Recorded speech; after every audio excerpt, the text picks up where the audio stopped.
Okay. Jordan, welcome in. Welcome, welcome.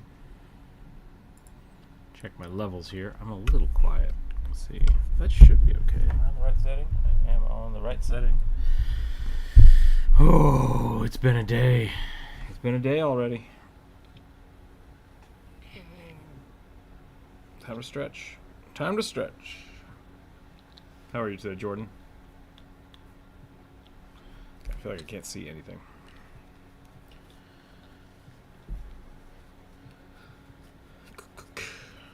The kid did not want to sleep and did not want to sleep, and then I finally started setting up the stream, and he just like crying, started crawling towards me. Like the T-800 from Terminator, just like clawing at me, screaming, and I pick him up, and he immediately just passes out as soon as I pick him up. So I just put him back on the floor, and now hopefully we have a little bit of a reprieve.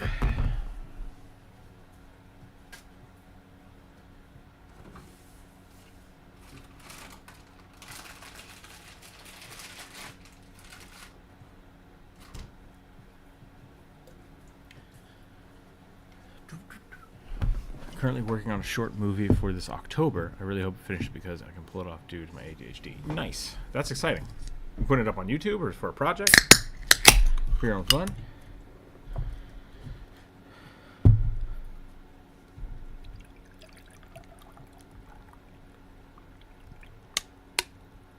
I used to make just random movies. I mean, now I still make movies on YouTube, but like they're all D&D related.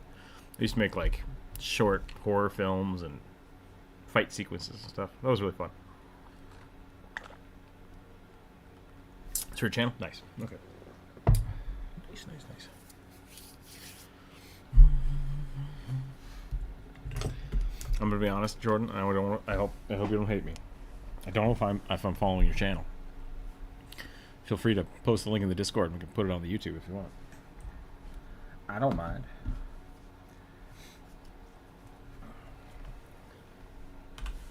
I'm down for a shout out.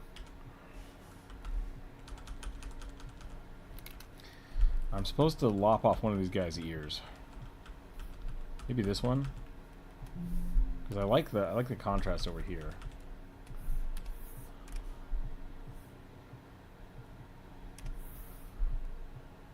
I might be on your channel now that I'm thinking about it.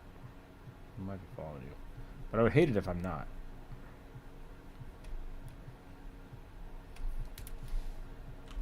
I'm so bad about that stuff.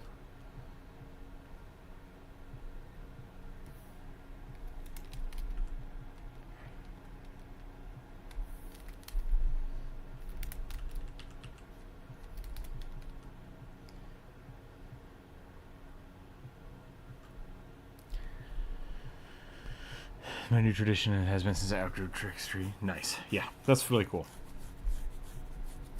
That's really cool.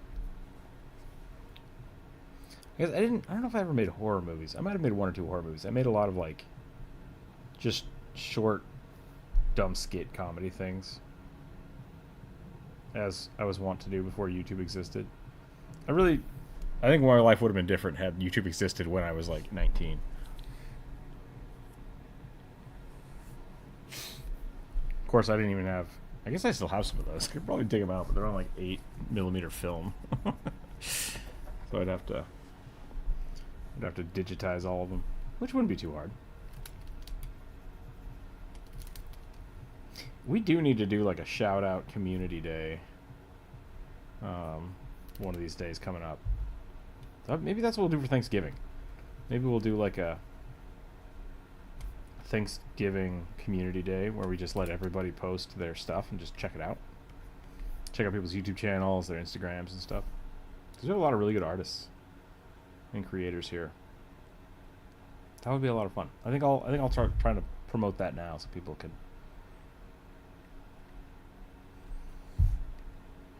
come check it out. What would be the best way to do that? Would I put up a new Discord link specifically for submissions, or would I wait until the day of? I think doing day of could be really dangerous because then people could just like post weird shit. But doing it for people who are in the chat, it might be better. But that also could make it so people can just do weird shit.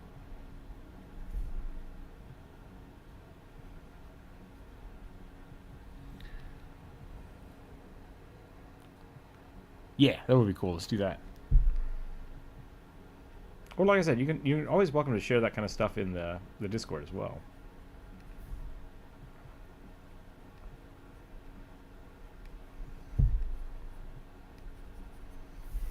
If you want me to post it on YouTube here, I can do that too.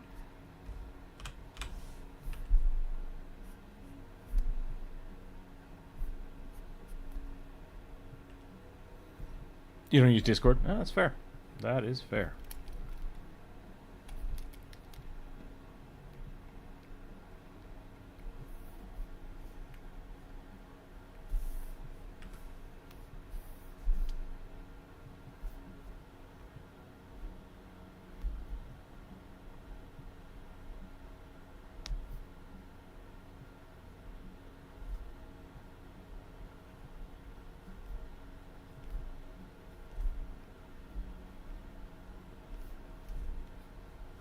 Do you stream on Twitch too? Because I think I might be following you on Twitch. New Mummy video has me wanting to play a Revenant. Really like that monk one. Yeah, that'd be really fun. The Revenant's a good alternative. I should have talked about that a little more for 5e. Like, you can basically just be a Revenant and be a mummy. But I still have a hard time seeing the Revenant as actually undead.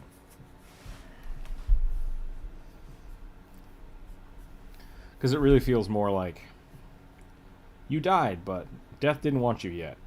It's like, so you're not undead then. You're just kind of gross. Which, by the way, if you haven't seen the Mummy video yet, people, go check out the Mummy video. Whoops. I don't have Twitch either, just the YouTube. Sorry. Weird, Jordan. Not you being weird, but like, I swear I follow you on Twitch. But maybe it's a different Jordan. And I just conflated the two of you together. One of these days I will make sure I'm on your YouTube channel. Copy. Get shareable link. There we go. Go check out the new Mummy video. Leave a comment. And then leave a comment on someone else's comment. So that the comments to views ratio is ridiculous. And then YouTube will have to show it to more people.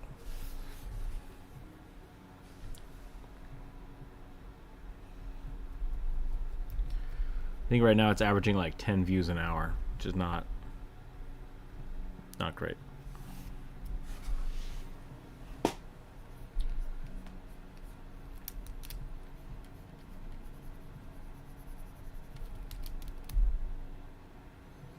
Keep welcome in.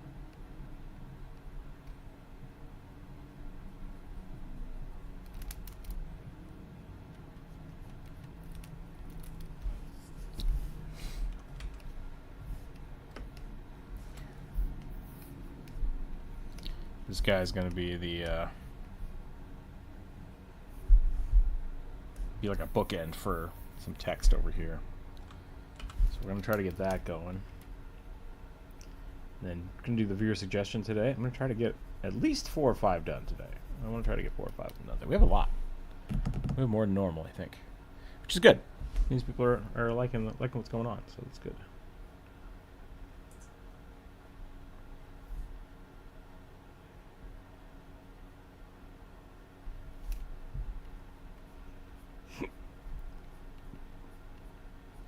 For those of you that are new, if you've not suggested something this week, you're very welcome to.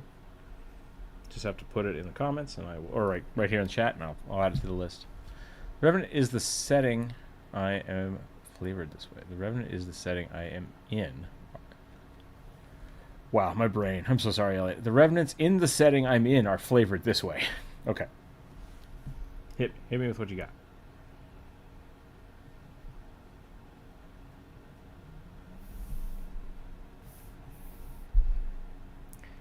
I'll try to get the line work done on this, and then we're going to do the viewer suggestion. I really should warm up with a rugby, regardless of whether or not I'm doing the viewer suggestion or just working. So maybe we should do that instead. Maybe we should switch over to the rugby.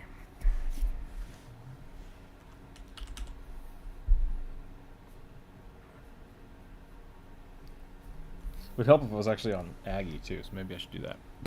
Give me a second.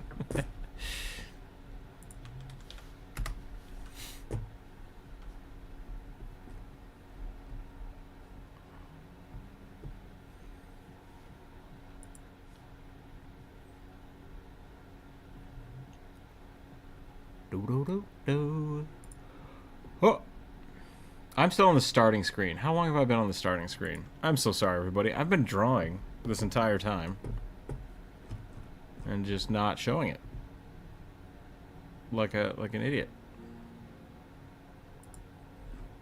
So for reference, this is what I've been working on. He's a tall elf man with lots of scars and a whip. Medieval raccoon tinkerer. Alright, I'll put that on the list for you. Wraiths and zombies, revenants rise from the grave through combinations. Not that it's going to copy. Interesting. Wraiths and zombies and revenants rise. Okay.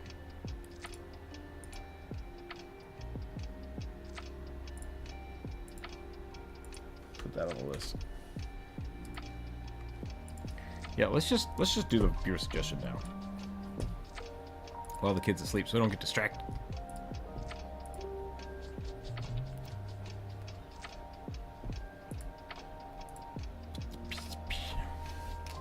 So I'm gonna roll the dice. The dice will decide what we draw.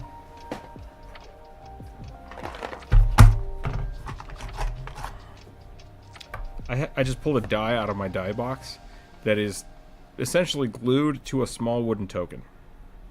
I don't know why. I don't know why I did this. I don't remember why I did this. That die will not work. 2. A goblin wearing a pot as overalls? His name is Gumbo. Alright. Gumbo the Goblin. Here we go. Basically self-willed and vengeance-powered undead. Okay, that's pretty cool. I like that. What screen do I have up right now so I don't accidentally keep drawing on the wrong thing? I have the wrong one set up. Awesome. Alright, we'll leave Aggie on, turn Photoshop off. There we go. Kid, I see you. You're not sleeping, but I guess you're kind of napping, so it's probably fine. Let's start with a rugby goblin here.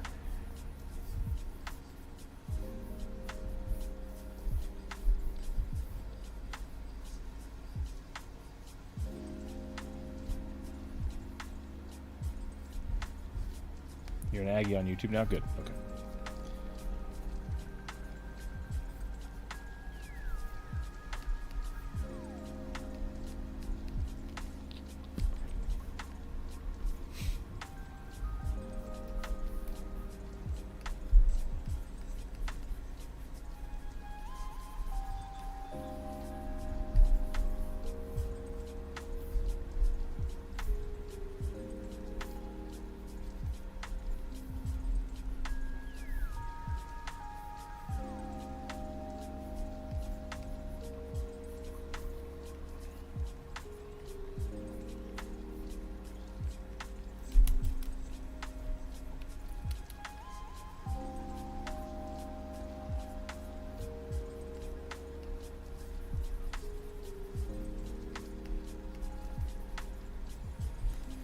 I already have it on the list, just in case. A skeleton wearing a jester suit, a jester hat, juggling pumpkins and knives. I think I have a spider. Or not a spider. Let me look. It does sound familiar.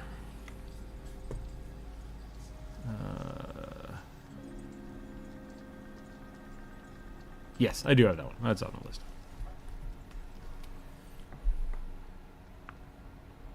Thought I had something else wearing a jester suit, but it's the skeleton. It is that one.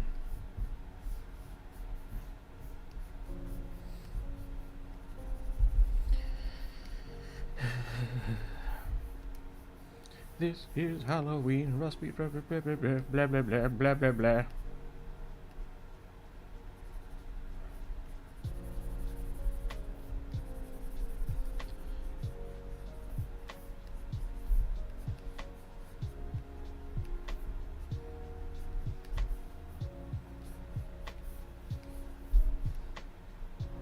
We'll give him a little cape too, because why not? It's funny. I'm a vampire. Why is there a skull on your head? There's a skull on my head? That could be a pretty funny YouTube short.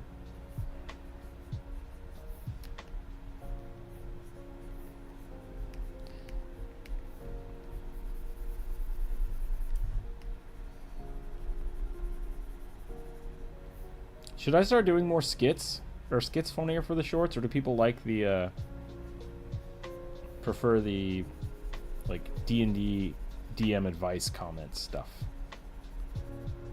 So I think the skits are funny.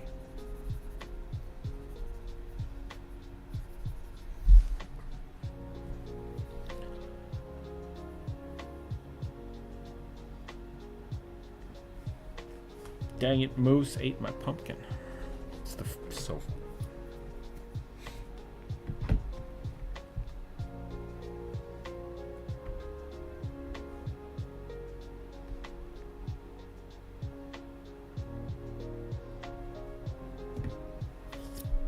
Have you participated in a LARP event, and do they interest you?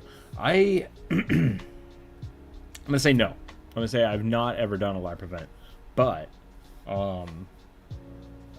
I had a bunch of friends that were into HEMA, and I think a couple of them did LARPing. So like, I have made costumes, I have made weapons, like I've designed stuff for them, and I've done like backyard HEMA with them, but I've never actually like gone out to an event. Yeah. Corvus, welcome in. Hello. How are you doing today? I'm alright.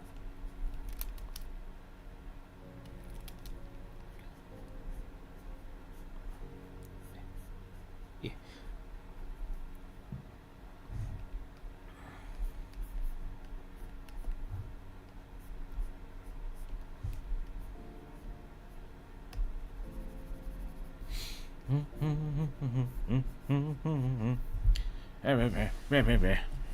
I'm gonna get copyright claimed if I keep doing that.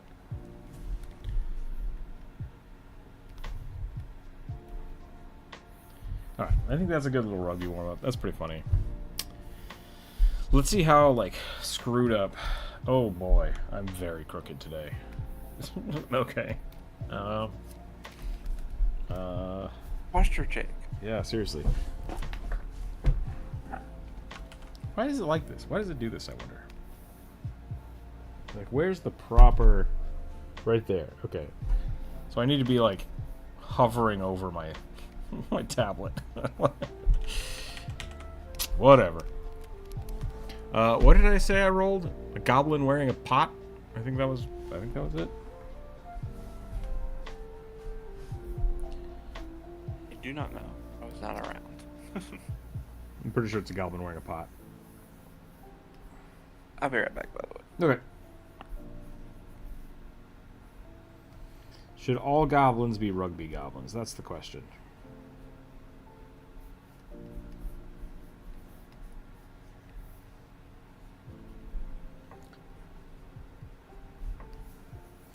When they say pot, do you think they mean cauldron or like pot?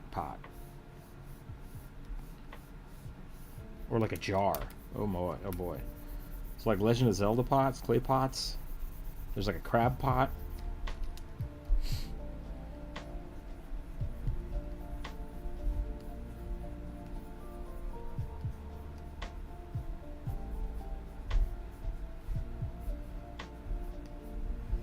I feel like if he's wearing something as overall, he's got to be a little chunkier.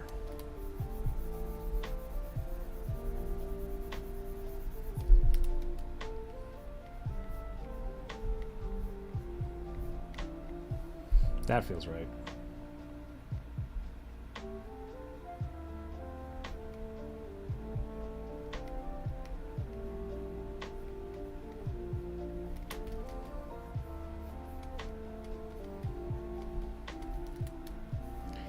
Has anybody played the new Zelda game? And do I need to not spoil things? So I have questions and I want spoilers.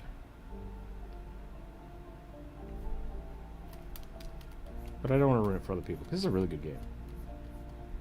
It's not really ruining it, I guess, but...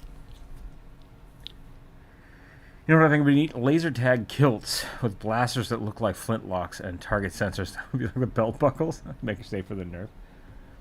Yeah, I mean that could be fun. I'm not a fan of laser tag. I used to be back in the day. I used to play a lot of laser tag, like at home and stuff.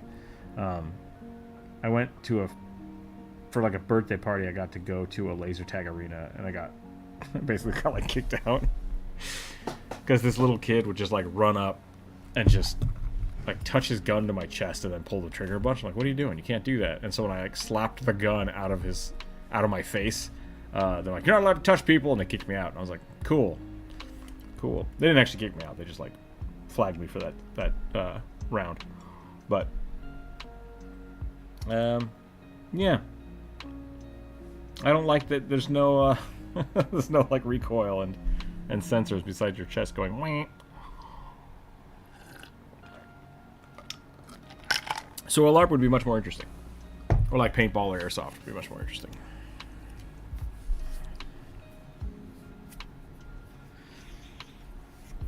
But yeah, there are a lot of people I know, because I knew a lot of people at the university that would do like, I guess they're kind of LARPs.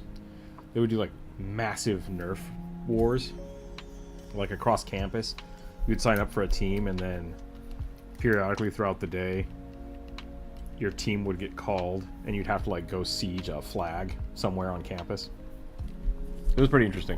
But there were a lot of people that like overclocked their Nerf guns and like took it way too serious. I was like, I don't know about this.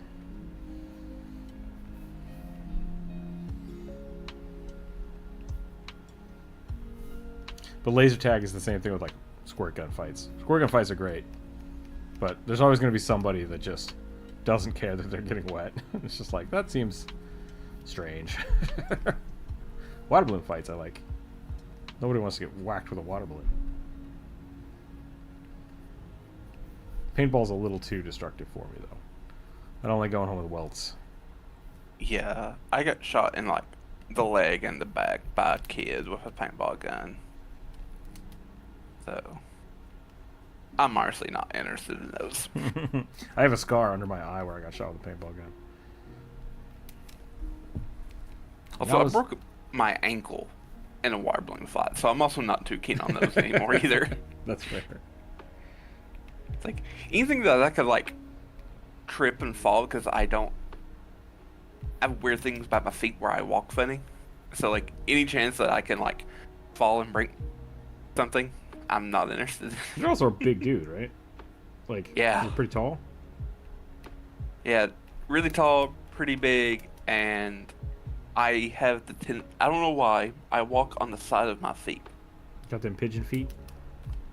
No, I guess that's twisted. Pigeon toes walk with their toes in. But yeah, I have a tendency to like walk on the sides of my feet. If we were talking about tire alignments, that's called your... Oh no. No, wait, camber is this way. And then there's... Dang it. I just learned this and I've forgotten it already. It's two different things you got to adjust. There's the camber and the... It's almost if I was bow-legged, but my legs are straight. It's just my ankles want to turn inward. Any mechanics out there? Where's Homing Chicken when I need him? I haven't been around in a while. I think they got a new job or something. Can't remember. Or they just got tired of my shit. That's also possible. I mean, always possible. Anything is possible. Anything is possible.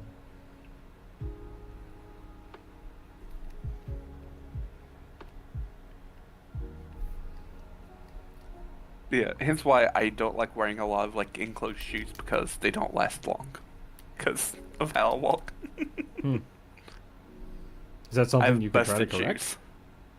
I don't think so. I think it's just how, like, I can walk normally if I like consciously think of it, but like my natural inclination is to like walk on the side, which doesn't help me with my balance because I will topple over easily.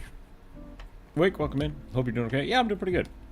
Nerf is pretty safe, but you can go blind without proper face protection. Yeah, that is the weird. Like when I was little, Nerf was super safe because the darts were just stupid. They didn't do anything, and like I had a Nerf bow which just shot a pool noodle at somebody. But now, like, because it's no longer spring powered, it's all motorized and crap. Like, you need to wear safety glasses for sure. Just shooting like hard pellets and stuff. Be safe out there, people. What was I saying? Yeah, no, I have a couple friends that are like 6'7", 6'5", and it's just like balance is not their thing, and they're like, man, if I'm this big and I fall, like, it sucks. Like, you break stuff, and so it's like, yep. It probably also has to do with partially like how I'm proportioned. A lot of my weight is up top. You look like Hank Hill. Kinda, yeah. I have kind of like shortish legs and kind of a tallish spine, longish spine. Oh, so not the Gru model. The doctor. Yeah, kind of the reverse. Kind of the Dr. Eggman. Yeah. Weirdly enough, one of the Hobgoblin heritages kind of describes me. That's funny.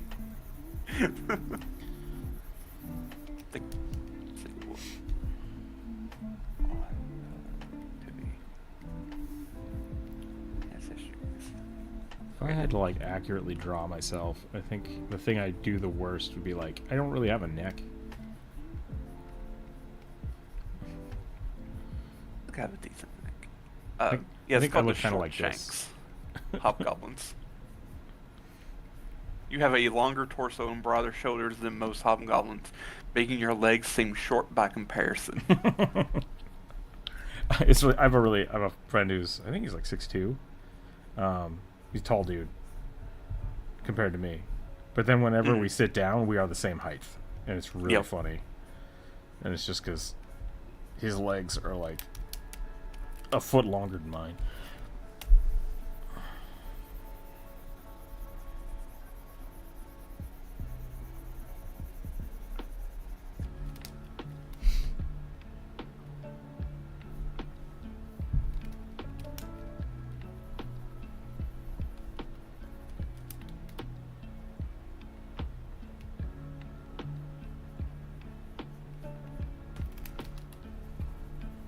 Alright. I think I'm not going to rugby this guy. I'm going to try something a little different.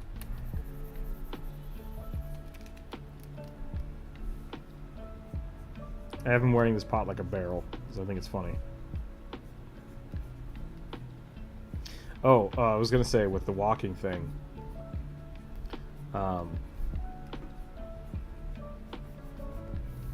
something that, like, drives me crazy, like one of my pet peeves that I just never mention to people because no one can really deal with it, is people that walk really loud. And so like I don't know. People who stomp their feet while walking. Yeah, like you can hear them walking through the whole house. And so I'm one of those people that people will constantly like yell at because I sneak up on them by accident. And they're just like, Jesus, how did you get there? I was like, I walked here. I don't know. Like, I don't know what you're talking about. And so I walk very, very softly pretty much everywhere I go, almost to the point of walking on my toes. But I don't walk on my toes. And so, like, I think that's just how some people like walk. So I tend to walk like step with my ball of my foot first and then heel, while some people step with heel then ball. Right. Okay. So that's kind of what I'm talking makes about. it louder. there's the soft step where like you start here and then you plant your foot as you go, and then there's the like this right where you just like slam your heel into the floor and then tip forward. And I think you can actively change the way you walk. I think it is possible, but I don't know if I don't know if I actively chose to walk that way or that's how I did it. It's really strange. Like learning how to walk and learning how to run, like when I was in track, like they basically teach you how to run different if you're doing like long distance running. Mm-hmm. And it was interesting to learn that kind of stuff, and I kind of like it. Just it's one of those things that you don't really think about until you have to do it like professionally, kind of. And I think it's something worthwhile that people should just learn. Like, hey, there's what is it called, like kinesthetics? Yeah, I think so. Learning how your body moves. I think that would be something that's worthwhile for everybody. Just like learning how to properly walk, how to properly run. Because I know a lot of people also, like when I was at the gym a lot, they're just like, I hate running, it hurts. It's like, well, then you're probably doing it wrong. Like, learn how to run properly, and then you can keep yourself fit for more of your life. Because it's, like you said, it also really depends on like what you're running. If you're running a quick... Yeah, sprinting is different than like long distance running, which is different than like speed walking. Speed walking is really weird. Because if I think of it correctly, if you're running like a marathon, you want to kind of strike with the heel first, then plant. Kind of like how we hate how you don't like people walking, but that's like kind of how you're supposed to run. Because basically you're trying to save energy, I think. So you don't want to hit out here, because then you're extending energy, right? You want to bounce. You want to catch yourself as you're moving forward, and then spring off your back leg. Yep. So it's the less energy. And also, I think because the heel is a thicker part of your foot, it doesn't generate as much shock up your leg. There was a really funny thing that happened when Nike started, like, there was an Olympics where Nike gave away a whole bunch of their like brand new Super Air Trainer spring assisted shoes, and like a whole bunch of world records were broken, and they're like, maybe we don't allow that. That might not be okay. And so we haven't, like, there's hardly any records for speed being broken anymore, because those are still technically valid, and it's like the human body can't actually reproduce that. So gotta go have fun. Thanks, Jordan. Good luck with your video. I hope you like I said, let me know when it comes out. Because I know a lot of times running shoes are pretty flat. Yeah, I loved running in Converse, which may or may not have fucked up my feet. But I loved running in Converse. Even to this day, like putting on really, really, I don't want to say, okay, I was going to say fancy running shoes, but like shoes that are made for running. I don't think I've ever spent more than like $40 on a pair of sneakers. Yeah. I don't like it as much. I prefer something like, I think it's probably also because from when I was like 14 to like 20, 25, I either wore Converse, boots, or skater shoes. Like, those are the only 3 types of shoes I would wear. And so I got really used to like running and working and walking in like steel-toed boots, which also not great, but it is what it is. I'm just trying to think of the shoes my friend had. They were a track athlete. I think they did running specifically. And I remember their shoes being very, like, thin and flexible. Yeah. Yeah, because you want them light. You want them light and just, basically just, if you could, if long distance runners could, they would just tape a sole to the bottom of their feet. I mean, there are those shoes I kind of wanted at one point, the toe shoes. Yeah, don't wear those. Those will kill you. Those destroyed a whole generation of people. Probably why I haven't seen them. Yeah. Too much anymore. They're really bad for you. Turns out you need some flexibility in your feet.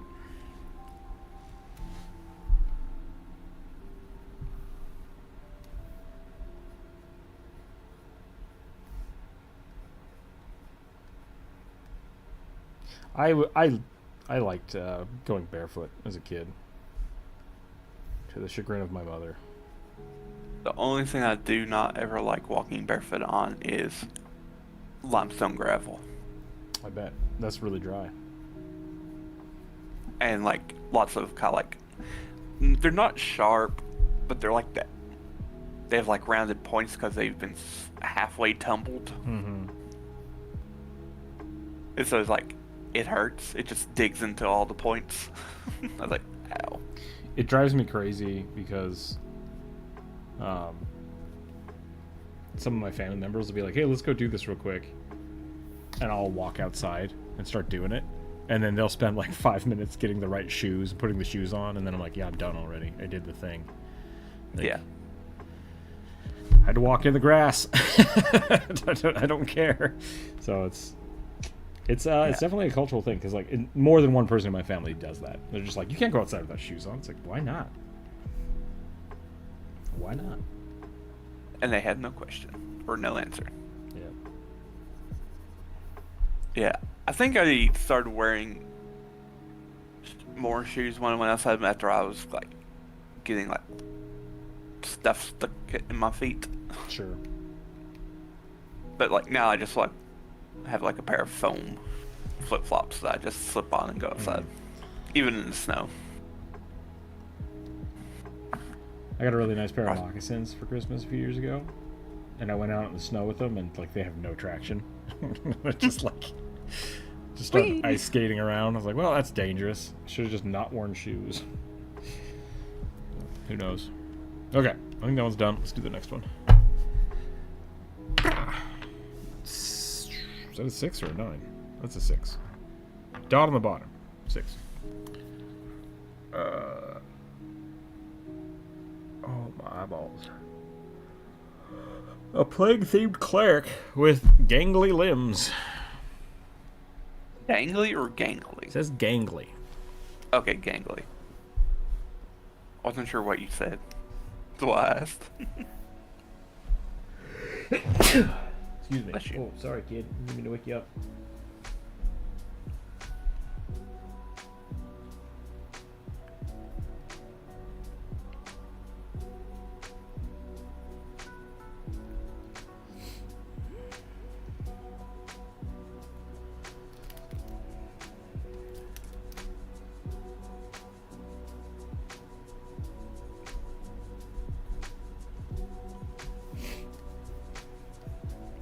What if Slenderman was a cleric?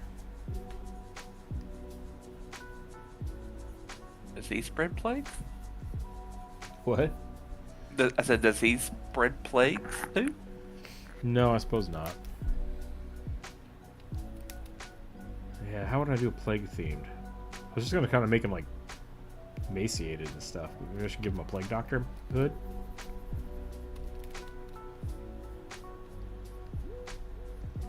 Why not? Give him a leper mask. That would be cool. Were you talking about the little sheet or like an actual thing of their face? It could be a sheet. Sometimes it was an actual mask that would wear. Like that one character from Darkest Dungeon. Yeah. The leper.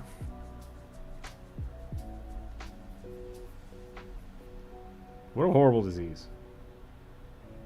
Yep. Is it one specific bacterium or is it just general infection? It is a bacteria, Okay. I believe.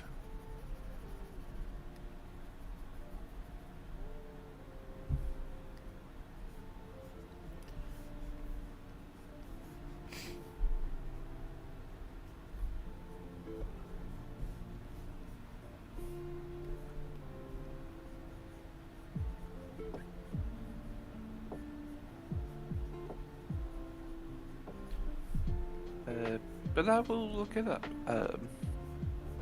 Leprosy, also known as Hansen's disease (HD), is a long-term infection by the bacteria Mycobacterium leprae, or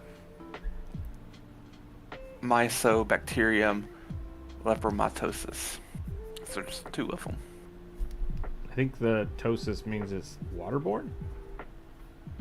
I could be totally wrong on that. I'm not sure. That would make sense.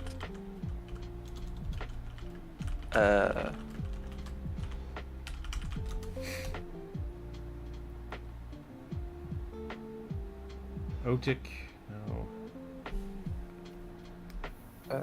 Higher than normal. Okay. Sorry. So Were that's we just wrong? like a more viral strain of the virus.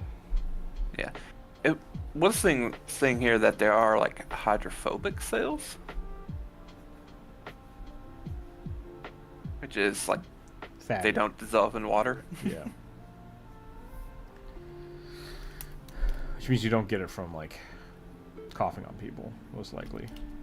Yeah.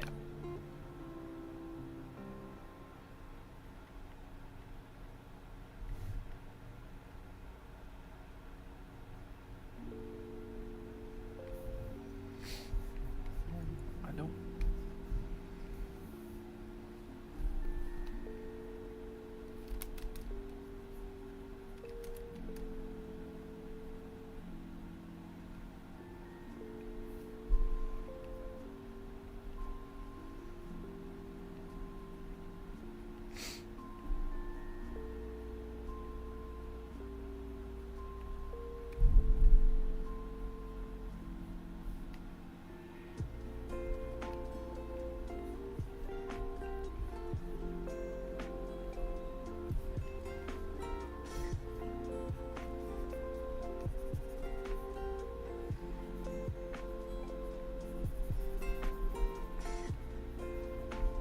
Well, apparently the red squirrel. Forbidden lollipop.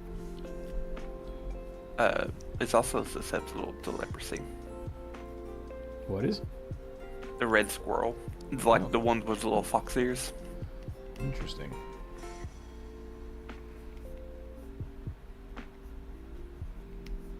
I know there's a couple animals that aren't.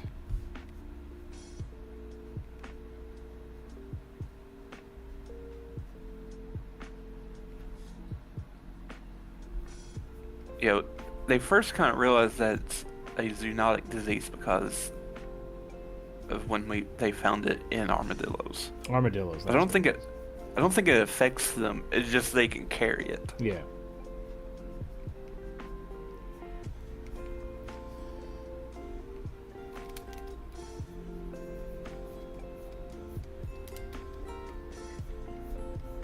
Which is technically a good disease.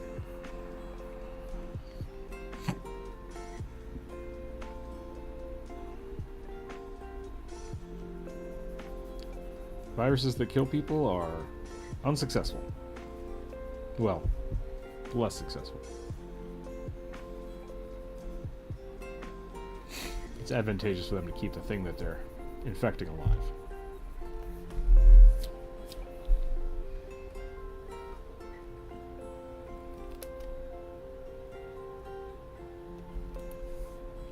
What can I do to make this guy look more cleric-y and or more plaguey? Is this even legible? I can't really tell if it's legible. It's a little weird. Oh. It looks almost like a skeleton with Little that bit. really thin neck. But he's gangly. I know I had a few flies buzzing around him. I would argue flies don't count as second characters. I forgot with the mummy video, like, I wanted to talk a little bit about the Swarm Keeper. Mm-hmm. And I thought it would be fun to have, instead of, I think there is one that is similar to this, but instead of having, like, the plague breath or the plague form, you just have, like, tons of bugs. Which turn into bugs. The scarabs. Which don't eat human flesh, people. Say fish don't? I said they don't eat human flesh. Flies? No, scarabs. Oh. Interesting. Why They- not? They eat shit. They're dung beetles. Yeah, beetles. Got it. They're not flesh eaters. That's what the maggots are for.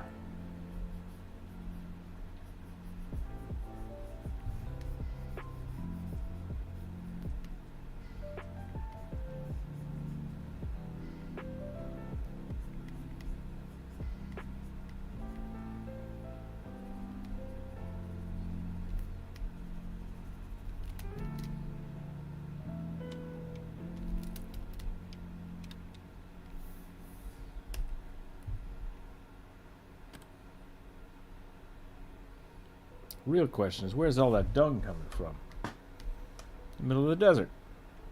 Animals. Camels.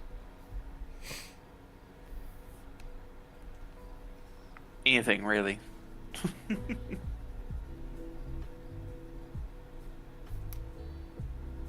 The forbidden lollipop.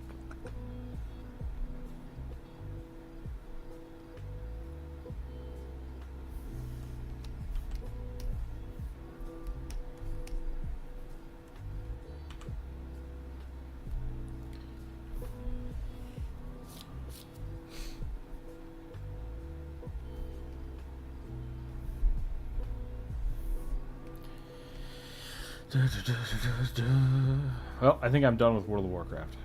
Again.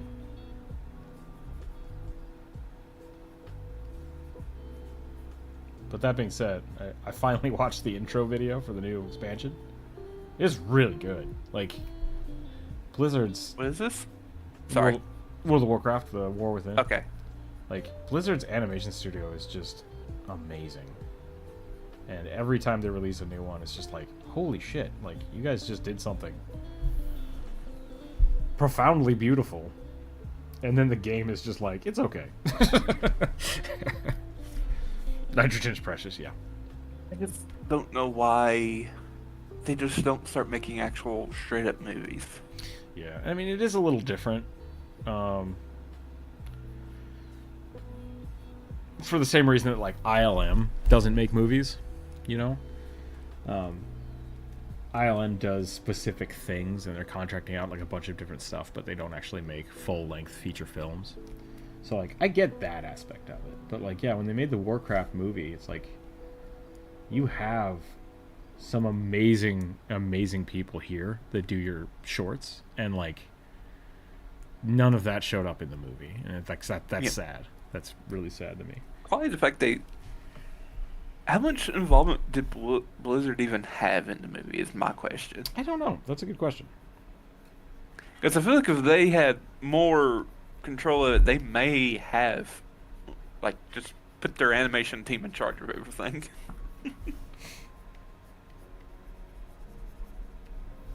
Blizzard is not known for its solid... solid Just thinking. making... Yeah.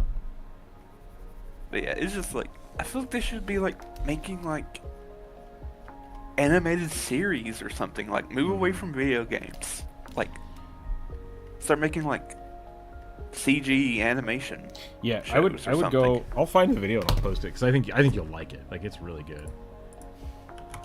I mean, I've liked almost all the stuff, like, cinematics of Blizzard has done. I just don't care for anything else.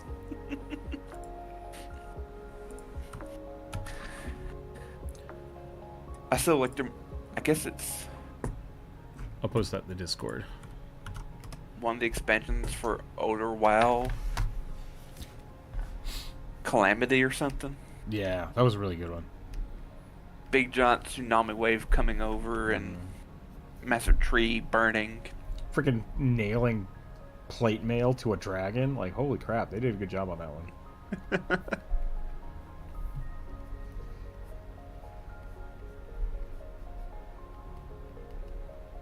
Is this that kid?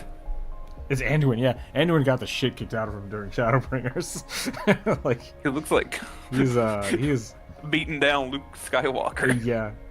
I didn't pay attention to the storyline very much in Shadowbringers because it got really stupid. But I was like, as soon as I started watching this, I'm like, what the hell did they do to Anduin? And my friend was like, oh, they fucked him up. They fucked him up real good. And I was like, oh. He went through some shit. He became the Lich King for a little bit, and yeah, poor guy. Huh. He's got some trauma.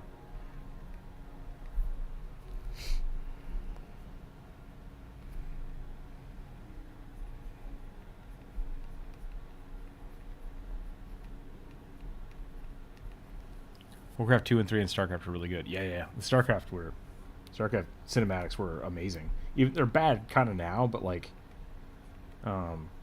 for the time that they came out, like, and they still kind of hold up, even though it's just dated.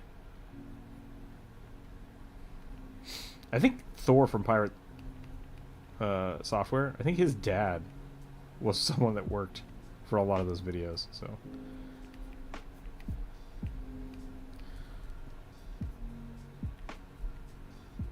But God, it looks so good.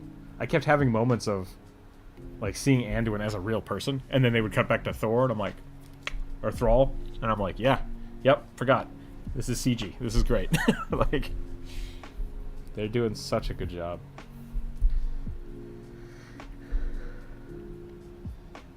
But I think I'm done with it.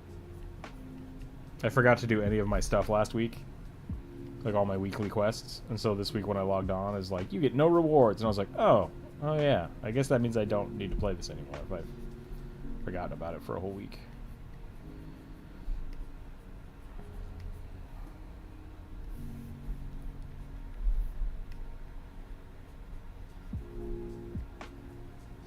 I had a bunch of friends that wanted me to play it, and none of them played with me. Like, alright. Okay, I'm done with this guy. He's kind of silly, but I like him. Gangly Grave Priest.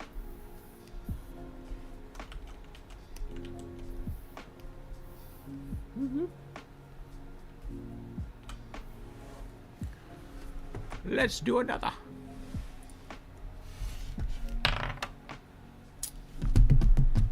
A magician with a creepy bunny mask and magic cards. Okay. Like how none of these are races, they're just... I guess that makes sense though, since they're all wearing masks and stuff.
Okay.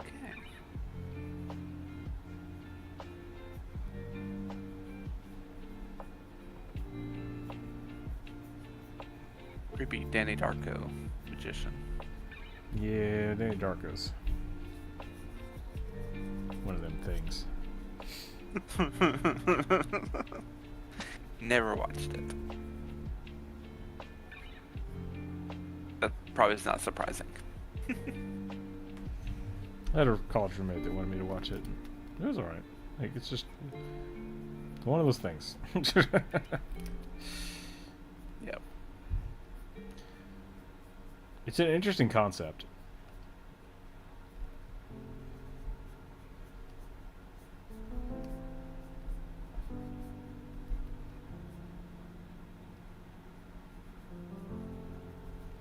It's essentially like a existential redo of the time machine.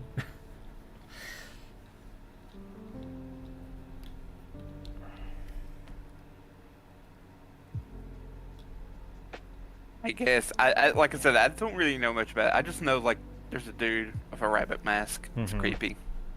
That's it. Yeah. I mean, I can explain what that is if you want. I'm good. That's fine. I'm gonna be honest. I don't care. Yeah. Sorry if it's people's favorite movie. No. I totally get it. That's why I asked. It's one of those things that is like, I'm hesitant to call it an art house film. It is.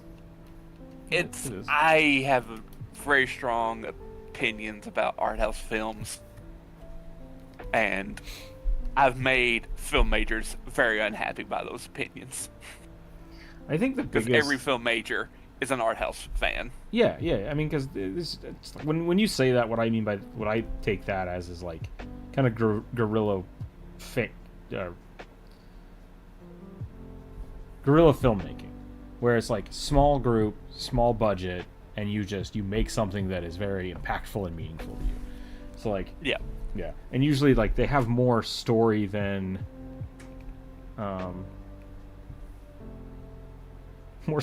talent, I guess is the kind of way to say it. Like they try to tell really big stories or really complex stories with not a lot of anything to do.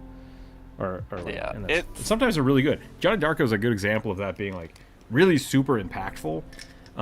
Like it's a really, really kind of weird, deep story, but it takes a long time to get to it.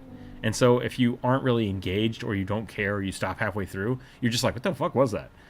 Like, I don't get it. And sometimes I think I had to watch it twice before I really like, okay, I kind of get this now. The first time I watched it, I was kind of mad at the end of the movie. Elliot says the audience is the other film students. Yeah. And once you know the twists and turns, I'm the opposite. But that's just kind of my, like, a twist is good, but a movie can't be predicated on a twist in my mind. Like if you know how something ends and you can't tell a good story, just because they know how it ends, then it's not a good story. Yeah. It's like I had a friend who was a film major in university, and he loved David Lynch's stuff. He loved Eraserhead and 2001: Space Odyssey. That's not David Lynch, but that's fine. Oh, I know. Okay. But like, it's an art house film. Yeah. And it's just like, I try to sit through some of them, and I'm just like, this isn't a film. This is someone throwing spaghetti at a wall, and calling it art. Like, it's a question of like, are you there to tell a story? I feel like David Lynch really likes to meander through a story, and he doesn't care about the audience. Yeah, exactly. Yeah, he doesn't care about actually, like, he's doing a thing and he wants to watch this character, and if nothing resolves from it, that's okay. And it's just like, Miyazaki is the same way. Yeah, because if you watch more like movies outside like the big 3 or 4. They just are yapping. Right. Or not even yapping, just moving from scene to scene, taking in the environs. And it's like, this is not a movie for storytelling. This is a movie for aesthetic reasons. Right. Yeah, like Wes Anderson is kind of the same thing. Like, all of his stories are kind of vapid, I guess, is a way to say it. Like,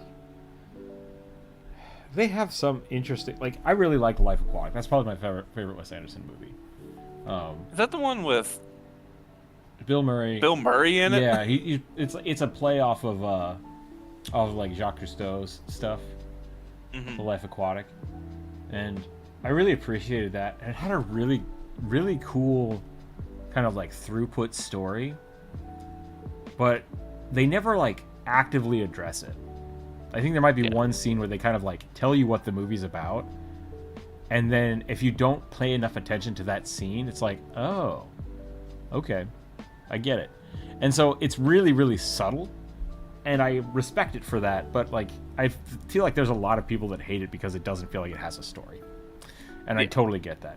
And I'm sure all of his movies are like that, because a lot of his movies I don't like because they kind of feel the same way, but I don't get it. So yeah, because like if you look at some Miyazaki movies, so like Nazca Valley of the Wind, it just ends.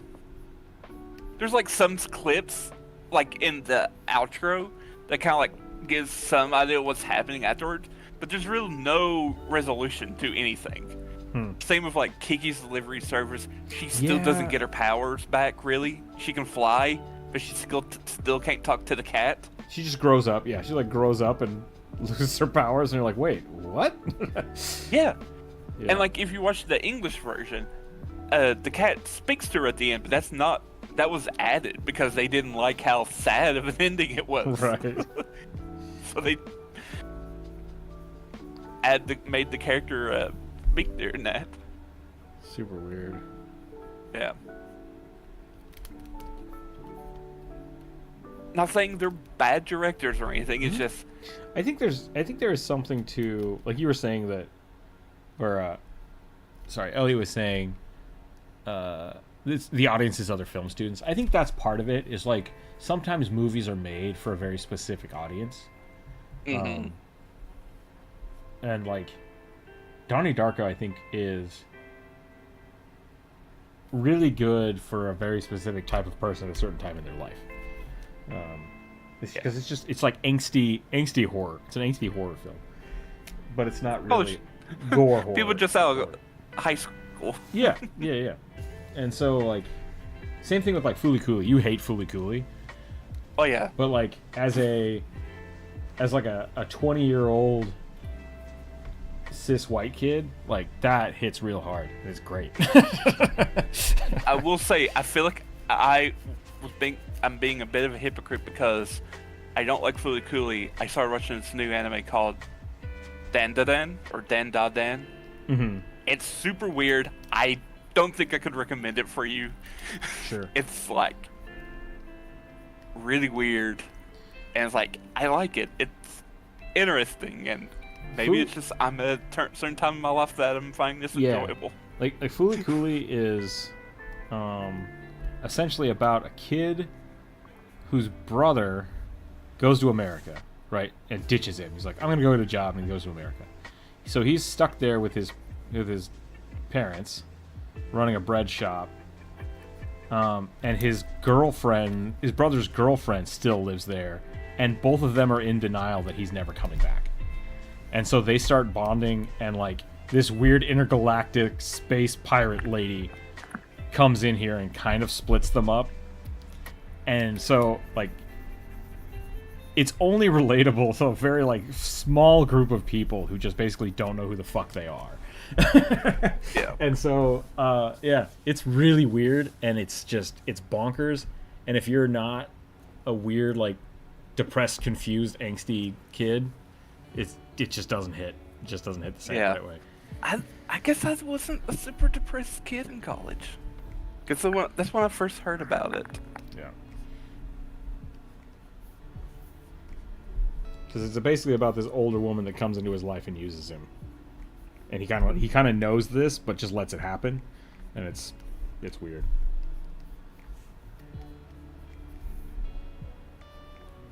Oh, I'll send you the trailer to this. I mean, I've heard about it. I've never seen it, but it's got cool robots. Fooly Cooly has cool robots and amazing soundtrack. All the music is done by the Pillows. It's full of just weird memes about being a pyromaniac and Lord Conti, the Lord of Flames. It's good. It's good stuff.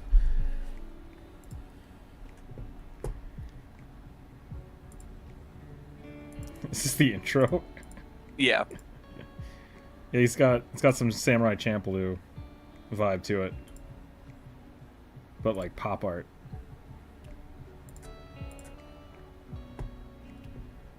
I'd watch that.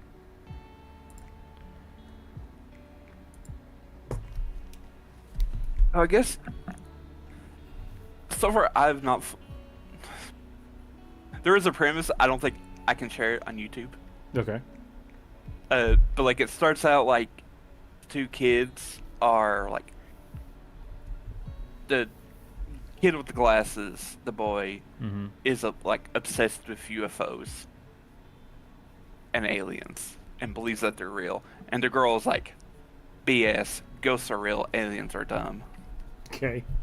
And so he sends her to a place that's supposed to have a lot of UFO sightings, and she sends him to a place that has supposed to have a ghost sighting. And shenanigans ensues from there. Gotcha.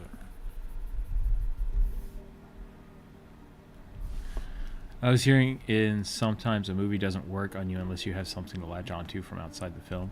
That could be, yeah. And like, I've said this before a few times about Blade Runner. Blade Runner is one of those movies that's kind of made for film students. And Oh yeah, my friend because loved it. what's that? My friend loved it. It's a really amazing movie, and it's boring as fuck. Like, it's just same thing with 2001, right? It's very much designed for, like, look at what I can make. Like, look at this beautiful painting, and like, unless you want to go to a museum and dissect that painting, it's kind of it's a slog. It's a slow burn, and it's just like, this isn't interesting at all. But like, there's so much made for the audience, and then there are movies made for your fellow film directors and cinematographers. Yeah, so like the cool thing about like Blade Runner and the Alien movie are pseudo-canonically connected. Really? Yeah, which has no relevance to either movie, but when you know that and you like have that information in your mind, it adds something to the movie. And then like watching Blade Runner and then watching it again is different.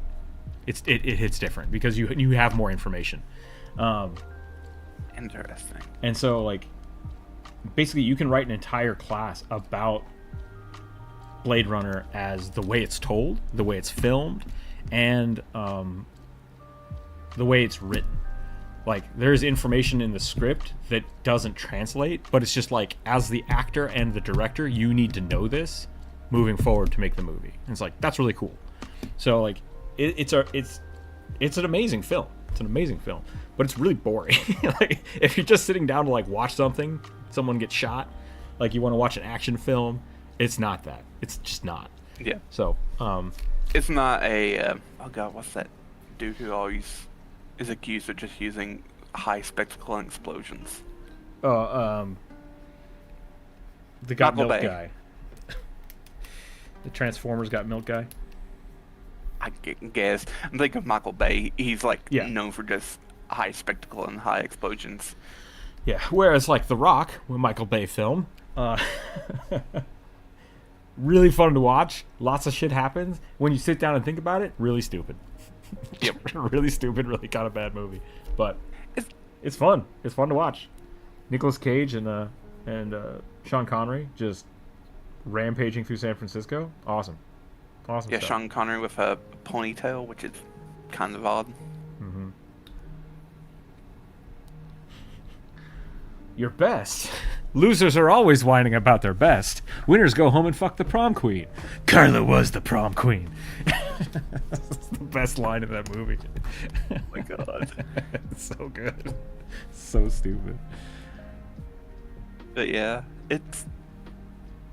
And then there are movies I feel like can split like the difference and be very cinematic and cool for the film directors, and then very impactful on the audience. Yeah, I mean, like the Lord of the Rings stuff, right? Like, it had a good source material. It had a good audience first. Like, people knew the story and liked the story, and then they didn't deviate from it so much to alienate those people. But then they also brought in just amazing cinematography. So people that didn't know anything about the story, they're like, "Oh, this all looks beautiful, and I love this." It's like, so you can come to that movie from a lot of different directions.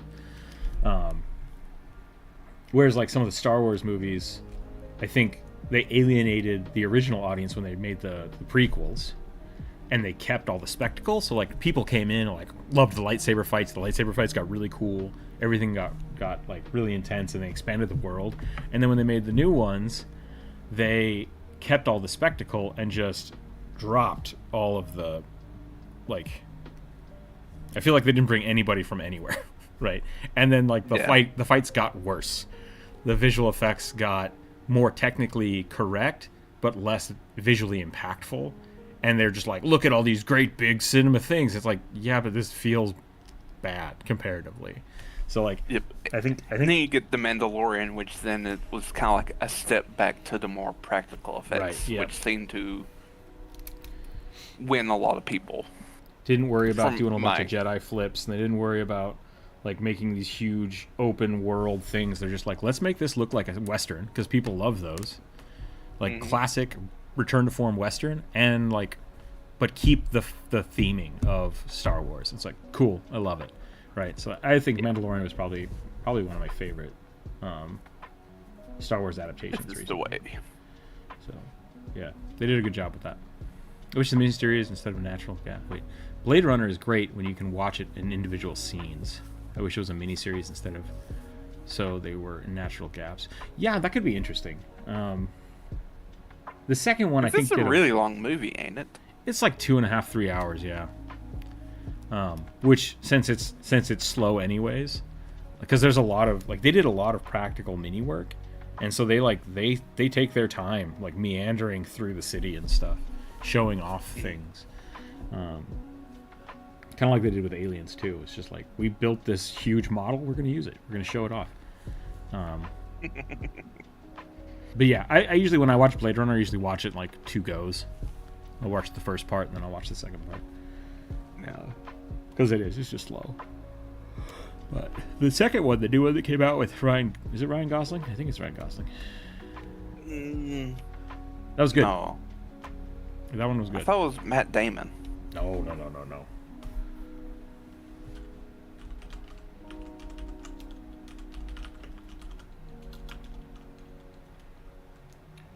Da, da, da, da, da, da, da, da, da, da. 2049. Ryan Gosling, yeah, and Harrison Ford again. But once again, so that's the interesting thing about this one. I think I can talk about this. Blade Runner's old enough, right? Like, the big thought process behind Blade Runner is that the main character, who is a Blade Runner, who hunts down rogue robots, is himself a robot. Right? Like, the whole movie is predicated on like him not understanding that, or him not understanding that the woman doesn't know that she's a robot. Like, that's kind of the point. And so the second movie, I think, has a lot more impactful thoughts if you have that in your mind when you do that. But like, so once again, Blade Runner, the second one, was designed for people who loved the old movie, but I think it was written in a way that you didn't really need to know that. And they kind of retold the story in a way that I think is done a little better, a little faster, and a little more interesting. So I recommend people watch the new Blade Runner. Don't feel like you have to watch the old one.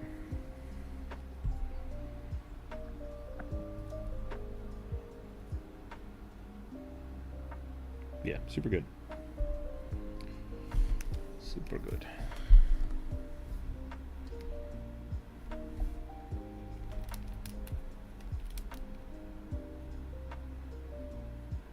But yeah, the Weyland-Yutani Corporation were in direct competition with the people that made the replicants in Blade Runner. Do we make biological people or do we make robots? That's the question.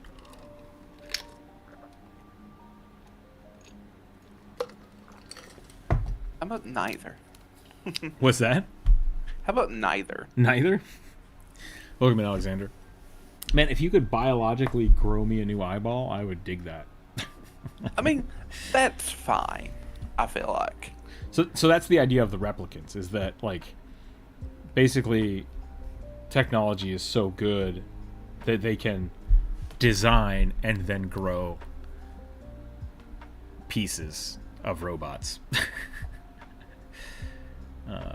No, I think they did. They basically grew people. Like, that's what they were. The replicants were essentially just artificially created people. You're referring to Bilbo's character in Aliens, right? Bilbo's Or character? Alien. Okay, so yes and no. Home. Sir Home. That's the Weyland-Yutani company. They made synths. So synthetics were robots. Like, they Okay. built robots, which were synths, and that's the Aliens universe. That's the Weyland-Yutani which I think was Wayland first, and then the Dutani came later. And then it might have been the Dutani company that made the replicants. Replicants are what Blade Runner is dealing with. And the problem is, like, they're making... The main bad guy is one of these replicants that was built to fight like a soldier.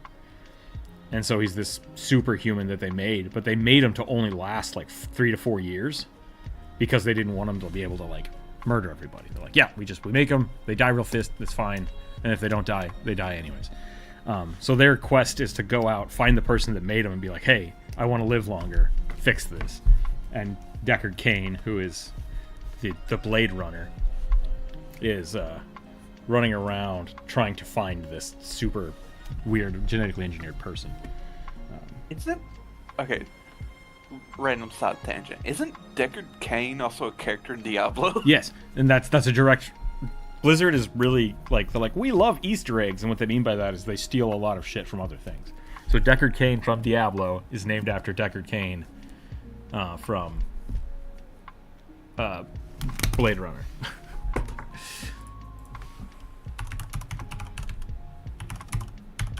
Like stoner dramas. Did I say? I might not have. Sorry, his name was Rick Deckard, not Deckard Cain. Deckard Cain is named after him, though. Oh, okay. Yeah, sorry. I was like, that doesn't sound right.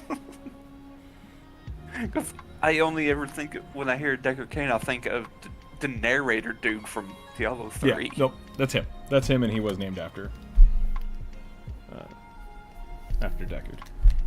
Which I never could figure out if he was meant to be like one of the primevals or something. Nope. Or no, he's one of the last of a secret organization to fight demons. One of the Herodrum. like the Alexander one guy in Gisling, 4. new eyeball. Yeah, my eyeball sucks. It exploded a little bit ago. It's not great. I would love a new one. Not technically, literally exploded, but like. I mean, it kind of blood did. vessel. On the inside. Blew up on the inside. I don't like talking about it too much because people are very squeamish about it. But my eyeball filled with blood to where my vision looked like this for about 6 months.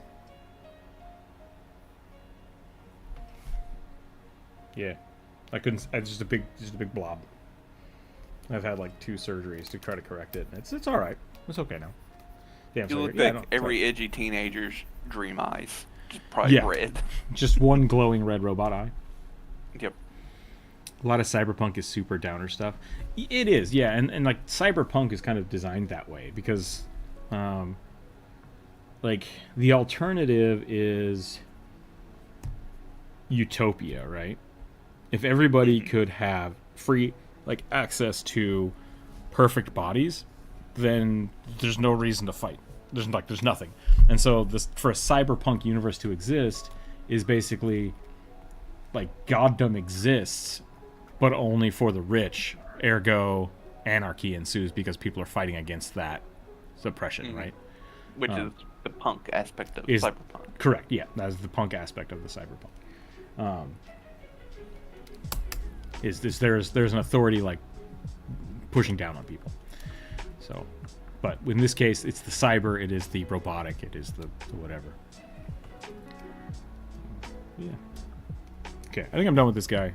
Weird, creepy robot or magician. Robot. Magician rabbit. I've rolled 6 again. A sentient scarecrow with bird familiars. Kind of like Crow Rick from Rick and Morty. Pretty funny. I mean, I was thinking Fiddlesticks, but... Yeah, I mean, that 100% sounds like Fiddlesticks. I don't know if he has crows, though. He does, yeah. One of his moves is he just throws a cone of crows at you. I think it's called Crow Storm, now that I think about it. The move is called Crow Storm. So I was watching the Lord of the Rings Extended Editions last night. Mm-hmm. At least I got through the first one. I realized I wish they gave Gandalf more magic. Sure. Like cinematic magic in all the movies. Like, it doesn't really do, like, in Fellowship of the Ring, his big magic moment is with the fight with the Balrog. So there is, I think Tolkien talked about this at one point. A lot of the Hobbit book and Lord of the Rings, give or take, is essentially like the dwarves show up, Bilbo tries to help them, everybody fucks up, Gandalf saves them. Gandalf shows up and saves them. So like, Yep. Which I feel like there's a lot more magic Gandalf is doing in the Hobbit book. yeah, he pops Slash up movies. and does more there. Like in the book, it's all really subtle. Like when they're fighting in Moria, Gandalf fireballs the hallway full of goblins and then uses a quote-unquote word of power or word of command to lock the door until the goblins hit it so hard that it blows up the rune, and sends Gandalf flying into the other room. So I would have loved that. that was all off screen in both the book and the movie. Oh my god. Gandalf comes back and talks to them about that. And then when Wormtongue is, he basically exorcises Sauron from what's his butt? Thoradin? I think it's Thoradin. Théoden, yeah. Yep. And so like that was all mental. Like he exercises it, but like you don't really see it happening. And I really like when he goes to you the, kind of just see like them doing like Jedi Force exactly, pushes. yeah. And then like the only other real magic you see in that show is what's her butt running across the river and you have like the water horses. Yep. Like you just don't see a lot of magic in the movie, which is kind of a bummer. And it's just like, and then in the second movie, there's just like none, really. The second movie Except is for, weird, like, yeah. When you see like the flashback or cutscene where he's fighting the Balrog and he's like lightning hits his sword and stabs it Yeah, into there's the this Balrog fight. There's him with the necromancer, which kind of gets blooped out.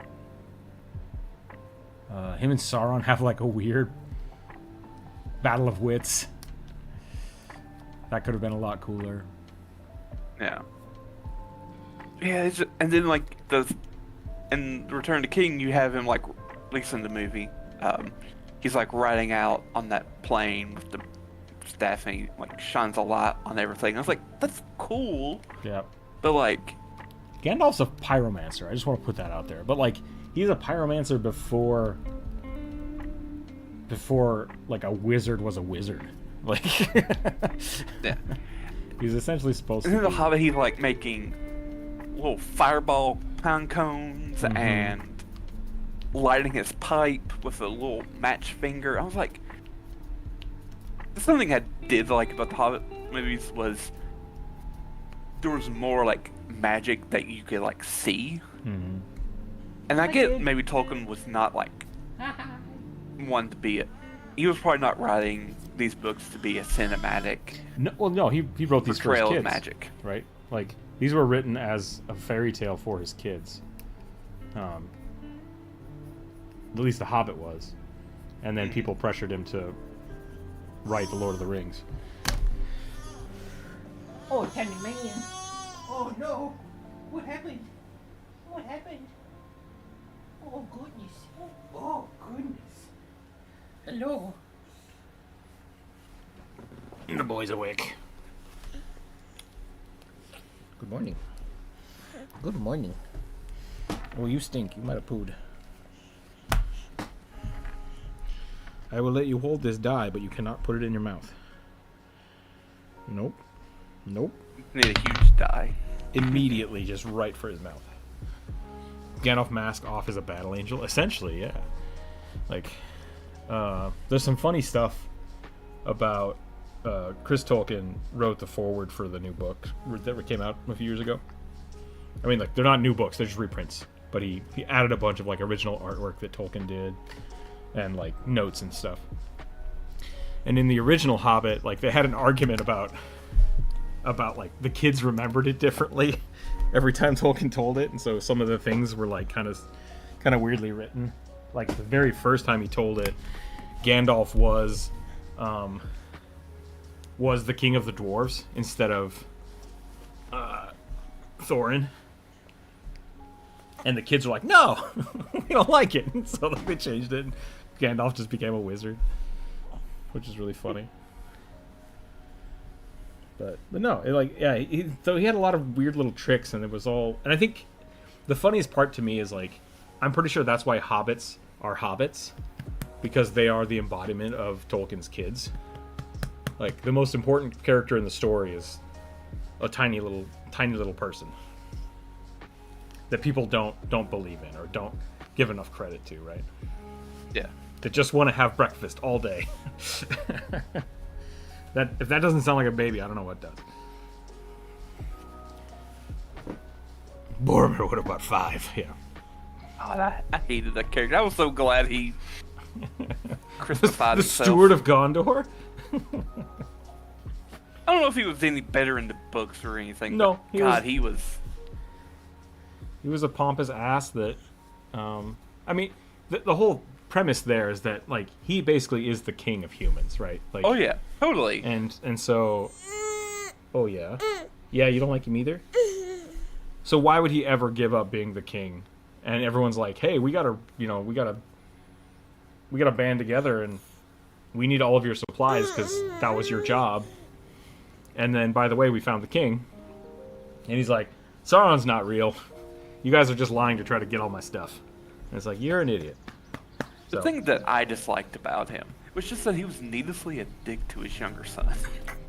His son just died. He was mean to him before Boromir even left. It's like, at least in the movie. He was. I mean, there's same that- like in the book too. In the extended edition, they're like at that one ruined city that they retaken, and his father's just berating him. It's like, if Boromir was in charge, this would never have happened. Yeah. Blah blah blah. And it's like, He essentially not pities, what's the word? Guilts his son into taking a suicide mission just to spite him, right? Like, yeah, and it's just like, you don't need that shit.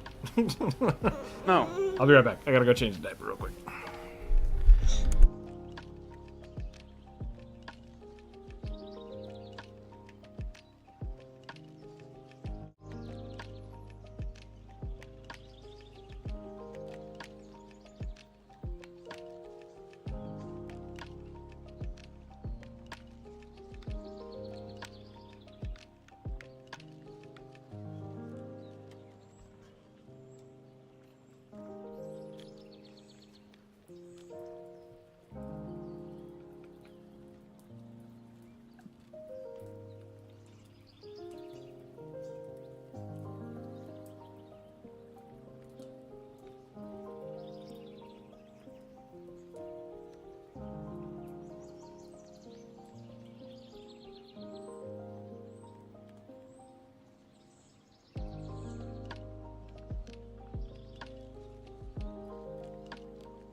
He really was a super bad dad. Like, he just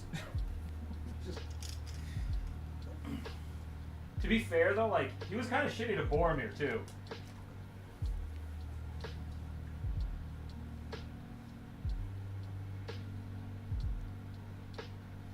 Because Boromir's like, I had a vision that everybody's gonna get killed, and he's like, shut up. That's stupid.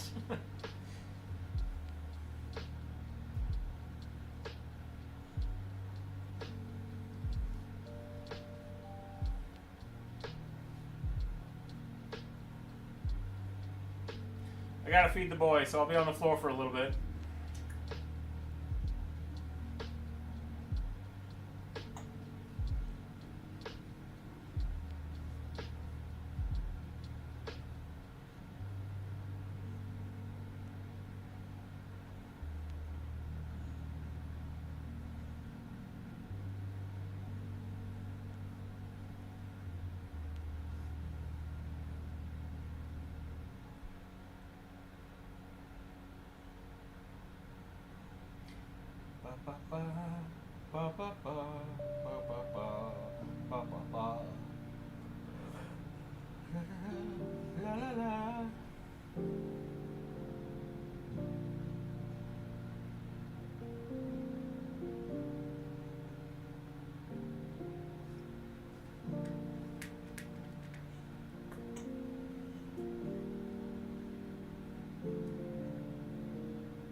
You know what I should do?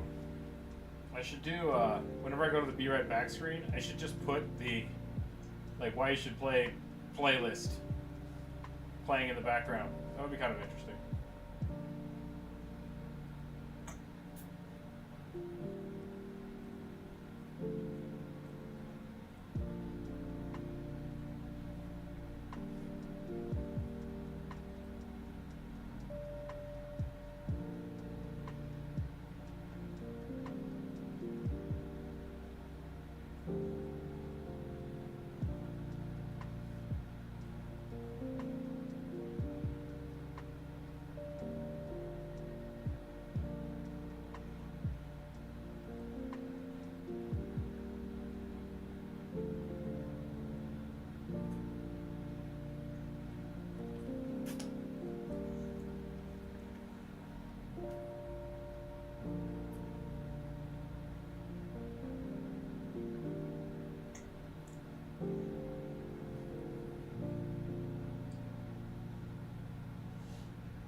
All right, 1 second. We're back.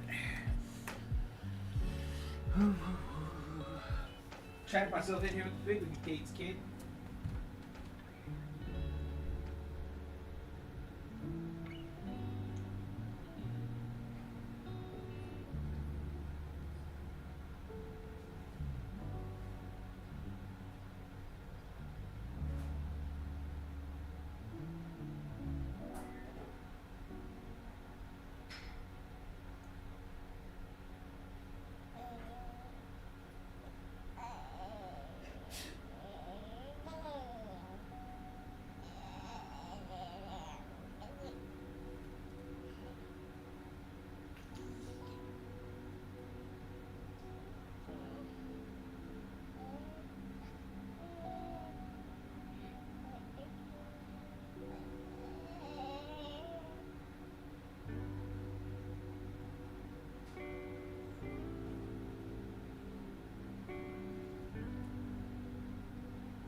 You good? You alright? Just smiling and coughing. Awesome. Alright, I'm back.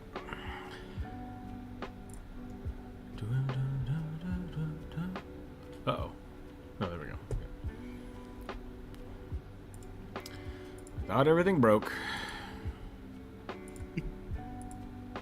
I'm also back. Welcome back. Sorry if you were like talking to me and I did not respond. No, it's not alright. I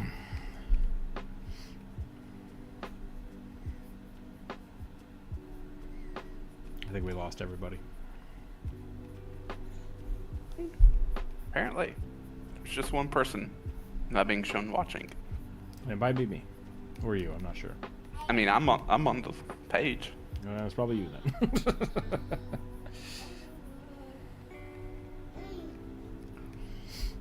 Let me refresh. Yep. Yeah, that's fine. It happens. Boromir was my favorite, but burdened with the explanations of Faramir was outright made you feel crappy how you could never measure up to his favorites. Yeah. And once again, I think like if you look at it as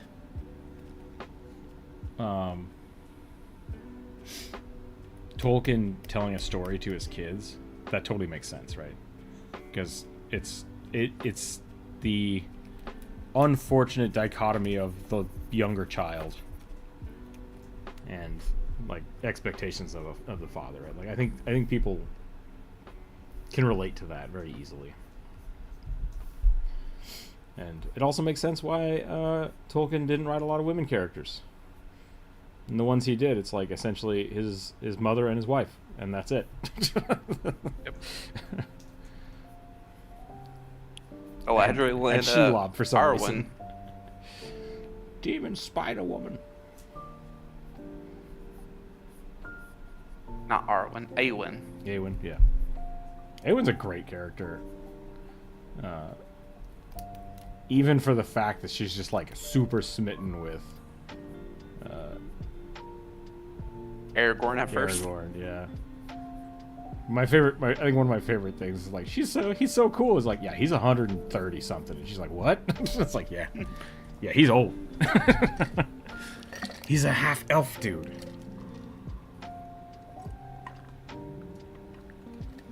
And he is already in love with his great aunt. So just leave it alone. Did we? Oh, now there's two people back. Welcome back, Elliot.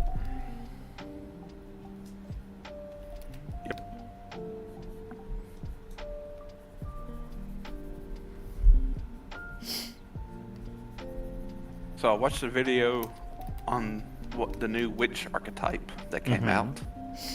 Did you watch the video about mummies? Yes, I did. I shared it. I know. Everywhere. Felt like a good segue. Okay, which archetype? If y'all have anyone who is in the chat It's just you and Elliot. has not watched, Oh, someone there's else. now 3. Yeah, go watch the mummy video. Yeah. There's So a we link in can the make all description. that dough. it makes me sad that like I think my best long form video has made me like $30, and one like the best YouTube short I've made me like $200, and it's like, son of a bitch. What was the YouTube short? Why are these dice blank? Oh. It almost has a So- million views. It almost has a million views. So, Wow. yeah. Yeah. I also like Eowyn. Lord. Eowyn. Those Welsh names. Did you post the? I saw a meme of that this morning. Maybe you sent me. Maybe not. Welsh names? So it's Eowyn going, "I'm no man," and like chopping the thing's head off, and then you see Mary just like stabbing the Witch King in the leg, making like, "I'm no man," and then they're both just like stabbing him in the face, like, "No man!" just screaming wildly. That's great. It almost, the fact that Mary gets a stabbing for some reason picture me as Bobby Hill. Yeah, exactly. That's my purse. Yeah, I don't know know. you.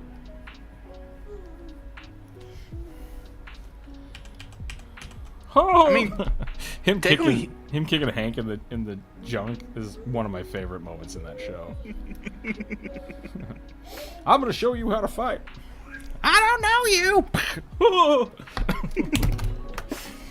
I mean, it's a way to fight. I think you will be surprised to find that I do not have testicles.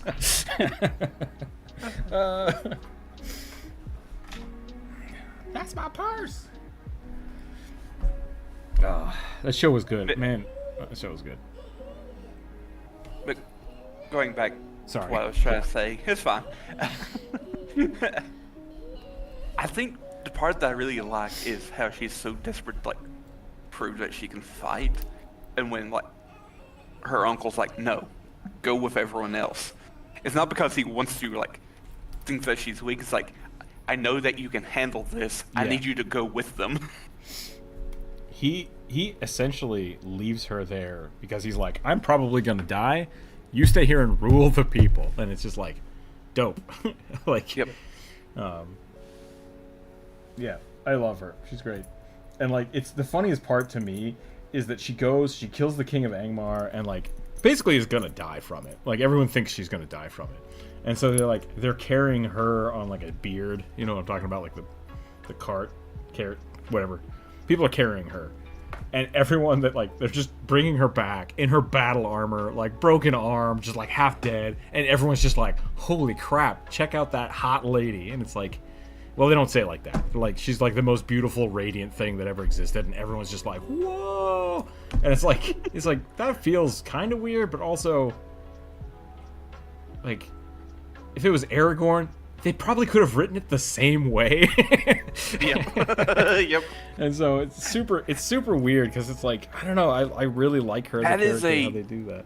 Trope of like medieval poetry Yeah. and writing, which Tolkien was a medievalist, so So like I get it, and it could have been a little more there's like an air of sexism to it, which is a bummer to me, but at the same time, like, it's beautiful in how they do it. And it's like, I dig it. I dig that character. I dig what she does. I dig it that she gets to kill the the Witch King of Angmar, and Mary's hanging out with her and stuff. yep. Always terrible when Pippin goes and tries to find him, Yeah. and kind of like panics a little bit when he can't find him, and then finds him. It's like, oh dear. Poor Pippin. Just like gets shit on through the whole book. Gandalf's just like, you idiot. What are you doing? You Oh, go that here, one you say minute. nothing. I want to be your squire. You stupid fool. I do like they warm up to each other during the siege, yeah. at least in the movie. Yep.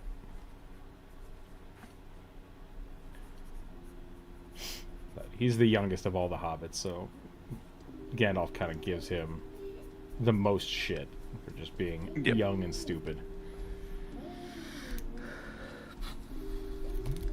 He's also now the tallest of all the hobbits. Yeah, him and Merry, yeah, they're pretty tall. And Draffio. That's what it's all about.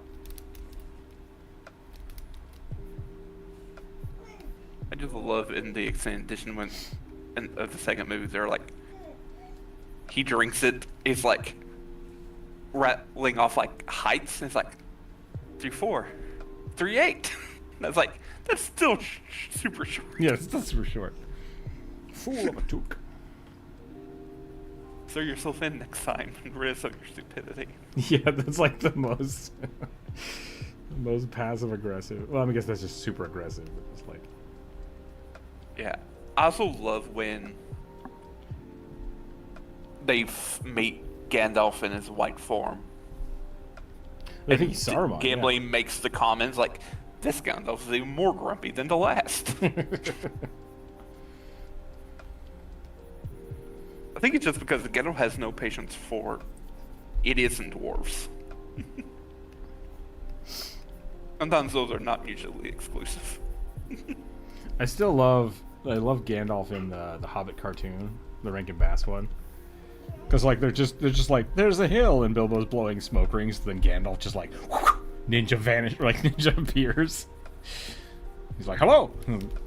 Like it's the funniest wizard introduction I think that I've seen.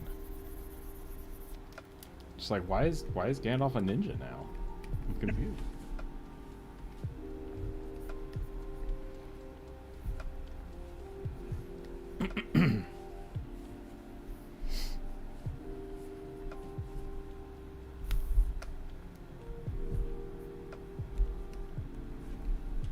Kid, oh man.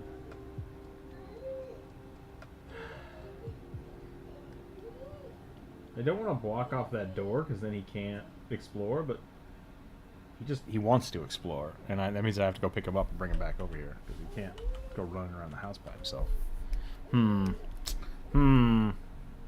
Do I cage him or do I not cage him? That's the question. How concerned for his safety are you? There's no way for me to answer that.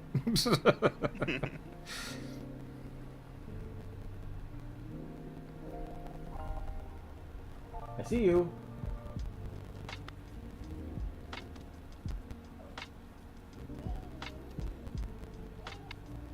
Like, I want him to be independent. I want him to be able to crawl around the house and like explore stuff by himself. I want to watch him. I don't want him to like go by himself. But, like, I want him to be able to feel like he can do that, right? So if I put up a lot of cages and walls, then he's gonna want to see those things, and it's gonna make more of a problem, I feel. But like, I did put up the baby gate into the room where all the litter boxes are, because it's like, that just doesn't need to happen. He needs to stay away from that regardless. I feel like there's also an argument that can be made of setting up healthy boundaries, like, don't go in here right now. Yeah, that's like, true. Like, don't as he go gets in the older, kitchen. I can remove him, I guess. That's the other part of it. Yeah. But like, I don't want to lock him in his room ever. Like, I mean, that would be the safest thing. Like, give him his own space that he's just. So like, I have a big. My friends gave me this because their kids, in their words, are. What do they say? Well-adjusted. I think Little Monsters was what they said. So they gave me the old. It's like a little corral, their kid corral of like plastic cages, fences that you can build. So I could, like, while I'm streaming, I could do that. I could put him in this little corral and just he could hang out there, and that's what I mean by, like, I don't want to just put him in a little room. Because like, that would be like, if I'm on my computer over here. Like, that would be cutting off most of the room. It's like, I want him to be able to run around the room. That's fine. But now he's in the other room. That's bad. So I think I do need to put a limit on the doors. Yep. Like, limit him to a room at a time. Yeah. Until he gets a little bit older. Yeah, maybe when he's like 5, I can let him be in the next room over. Maybe not that strict, but Why can't I see you? Give it. Be right back. Let me move around. What are you doing, kid? Yeah. just giggles. Blowtorch. Blowtorch is cool. Here you go. Here you go. You want this? That's pretty cool, right? Yeah. Okay. I guess.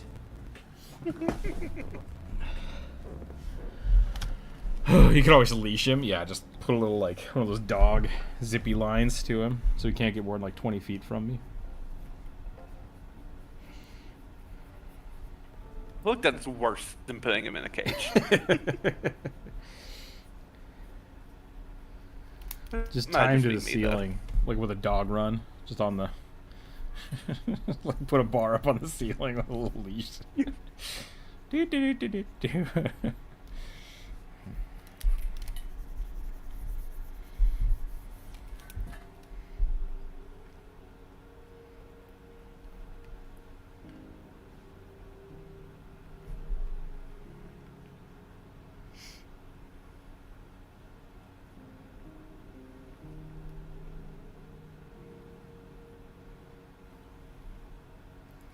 Ooh, I need to go change the oil in my car. Oil change. Oil change time. They do make the bungee cord versions for toddlers. Yeah, there's like a chair, like a swingy chair seat thing. I don't want to get one of those. Like, he's already pretty bouncy. Because like, he's already standing up by himself, so I feel like if I give him that, it's gonna actually, like, make it worse for him. So, since he is able to just stand up by himself on, like, the couch and the ottoman and stuff, like, I want him to keep doing that.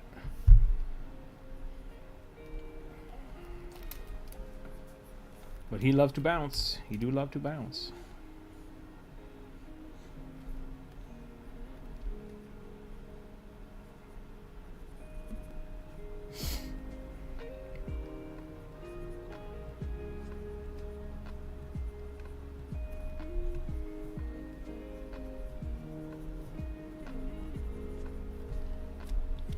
I'm just slacking the line of the kids' freedom to taunt and reel them back in. Yeah, like a big wench on the desk, and just like just cranking it. Hey kid, what are you doing?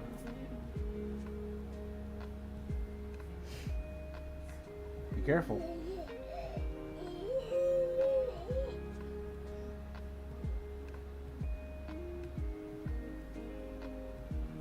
Hey, don't.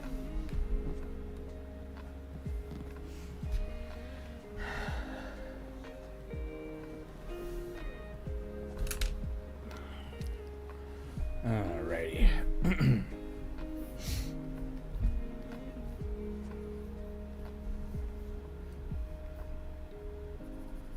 What was the... There's a Miyazaki film where someone's a scarecrow. Is that Howl's Moving Castle? Yeah, turnip head. Turnip Head, that's right. Was he a person? Yes. Okay.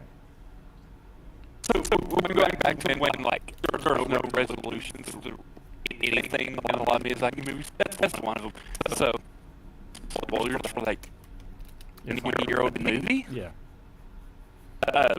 He is the prince that went missing and started the whole war that's, like, in the background of the movie. And then comes to the foreground when they bomb their house in the latter half of the movie. Does he ever get turned back? Yeah. Okay. He literally gets a kiss from Sophia or Sophie, and turns him back because he loves her, but she doesn't love him. But apparently that was still enough to break the curse. And Turns out he's the prince of one of the kingdoms that's fighting because he went missing. He was just a literal skeleton. I love you. 'Cause- Sorry, I'm in love with this ornery wizard. Yep. Oh, okay. I was gonna make you a princess, but whatever. Keep being an old lady, I guess.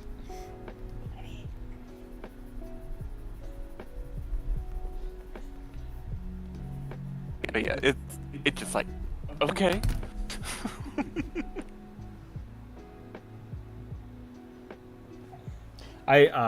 Some of my friends love My Neighbor Totoro.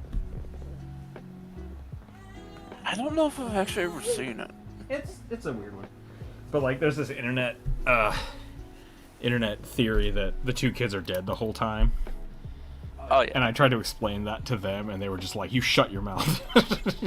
You shut your mouth, this movie's great. I'm like, "Okay, I mean, it's not a bad movie. It's a different movie if you watch it thinking everybody's dead."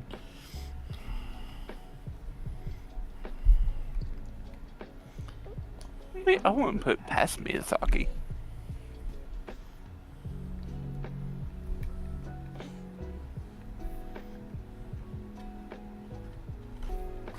What's up, kid? What's going on? What time is it? It's 2 o'clock. It's already 2. Oh, we started late, didn't we? Yeah. Yeah, we did.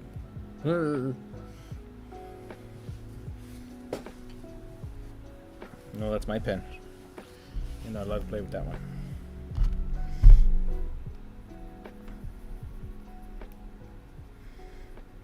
You like the scarecrow?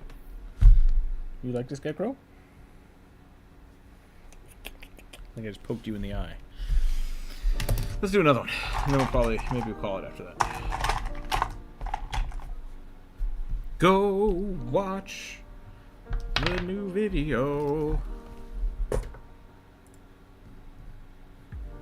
A scarecrow being carried away by crows. Okay. Is that by the same person? I don't think so. Most movies are pretty different if you believe everyone is dead. That's probably true. It's like people saying that like Ed and Eddie are like in purgatory. in purgatory. He like died in the first episode or something.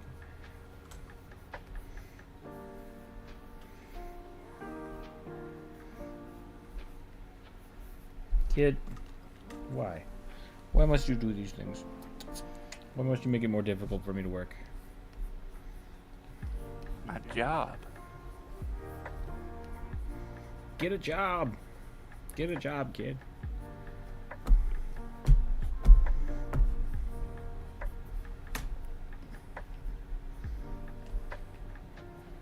I'm just gonna click the buttons. And click the buttons on the keyboard so I can't actually draw. Okay, nope, you're done. Stop. Nope, this is my hand now. I get it. I get it, it's mine. Oh.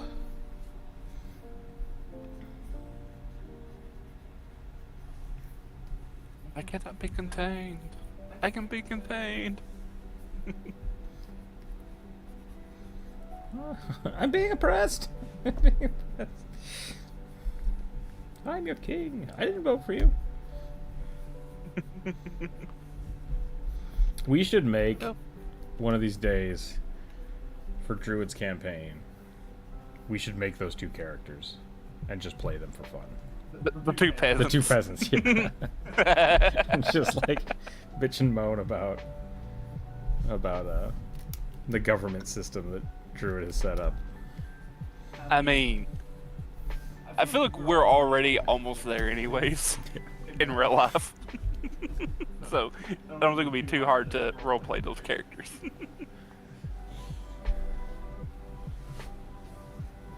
Especially in a monarchical system.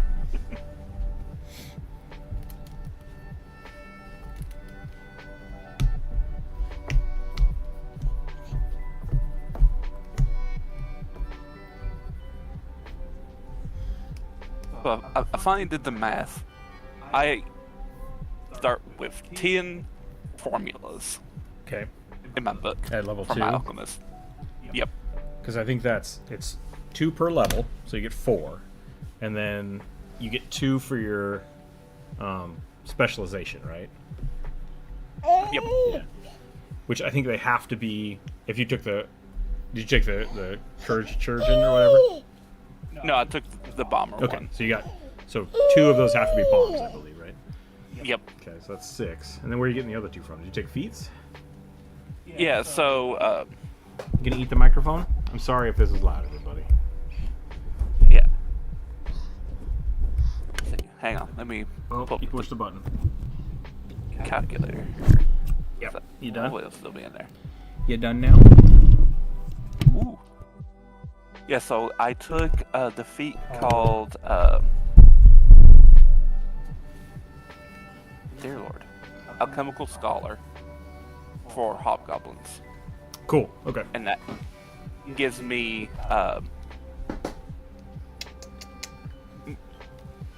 it allows me to quote unquote learn formulas easy. I gain 4 common first level formulas. 4 Like, common. Wow. okay. Hang on.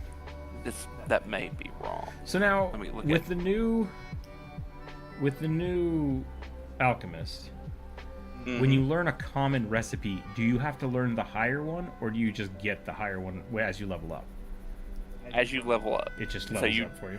it's a like single use. Like once you learn a recipe of a lesser or minor thing, you know all other versions of it.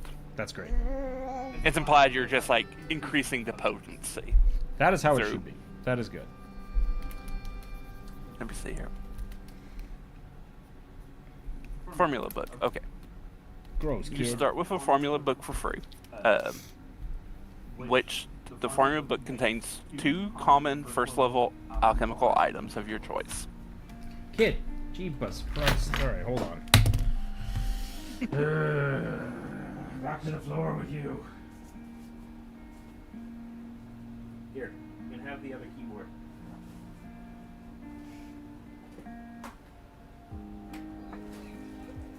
Want that one? There you go. Yeah. Okay, that's much better. He freaking just loves my keyboards.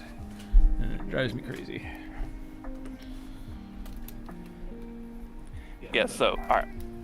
You learn, when you gain alchemical crafting, the feat, as an alchemist, or just learn the feat in general, you learn 4 common alchemical items.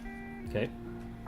Compounded with the 2 that you get for being, that's already in your book, plus with the 2 that you get from the from your subclass specialization, and I get 2 for being level 2 with the alchemical scholar. Okay. Nice. What'd you take? So I have a Google Doc with them in it. Perfect.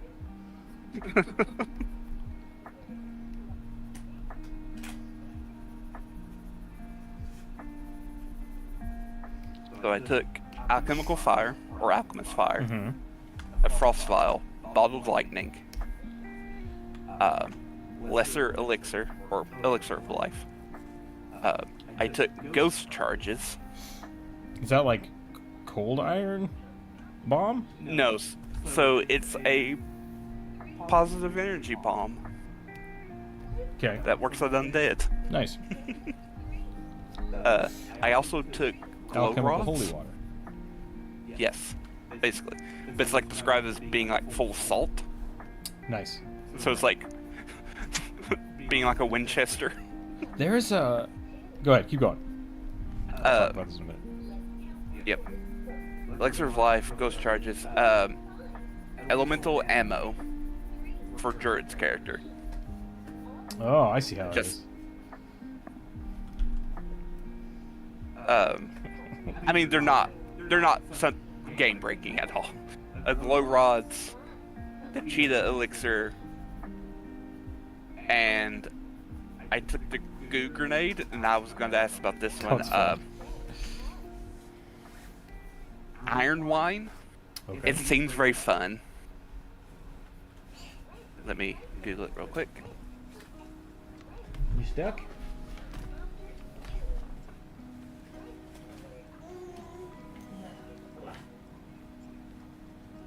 The strong, clear liquor made with rice wine, or fermented rice.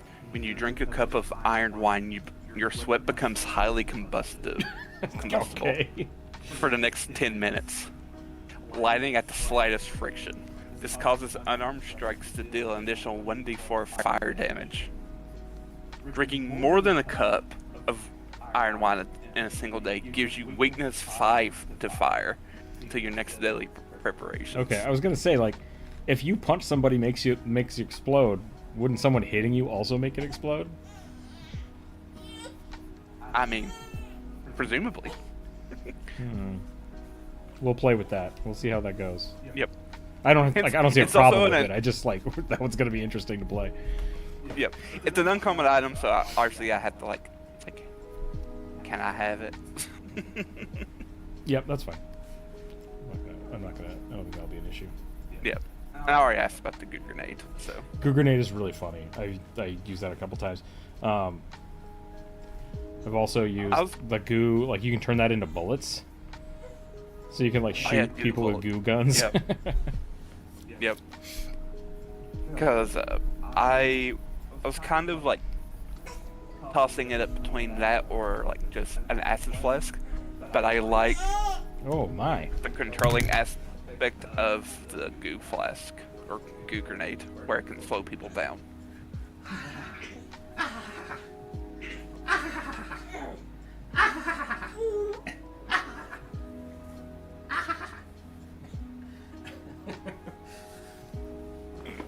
Sorry, I was throwing the boy.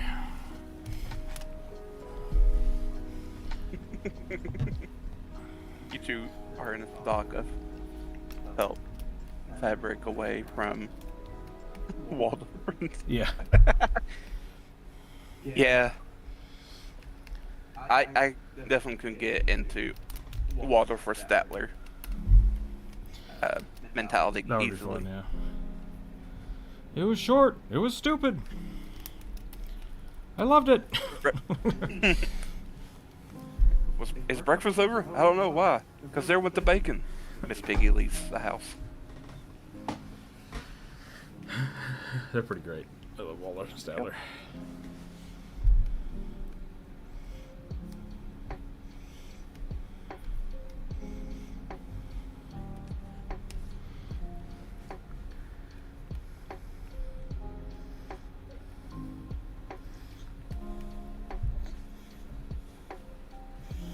I think I've accidentally made a puppet from Naruto. I mean, I do love those puppets. They're pretty good.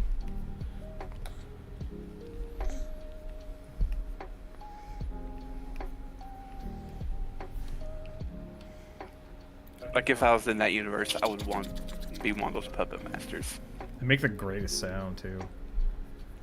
A little chattering as they Yeah. fly around.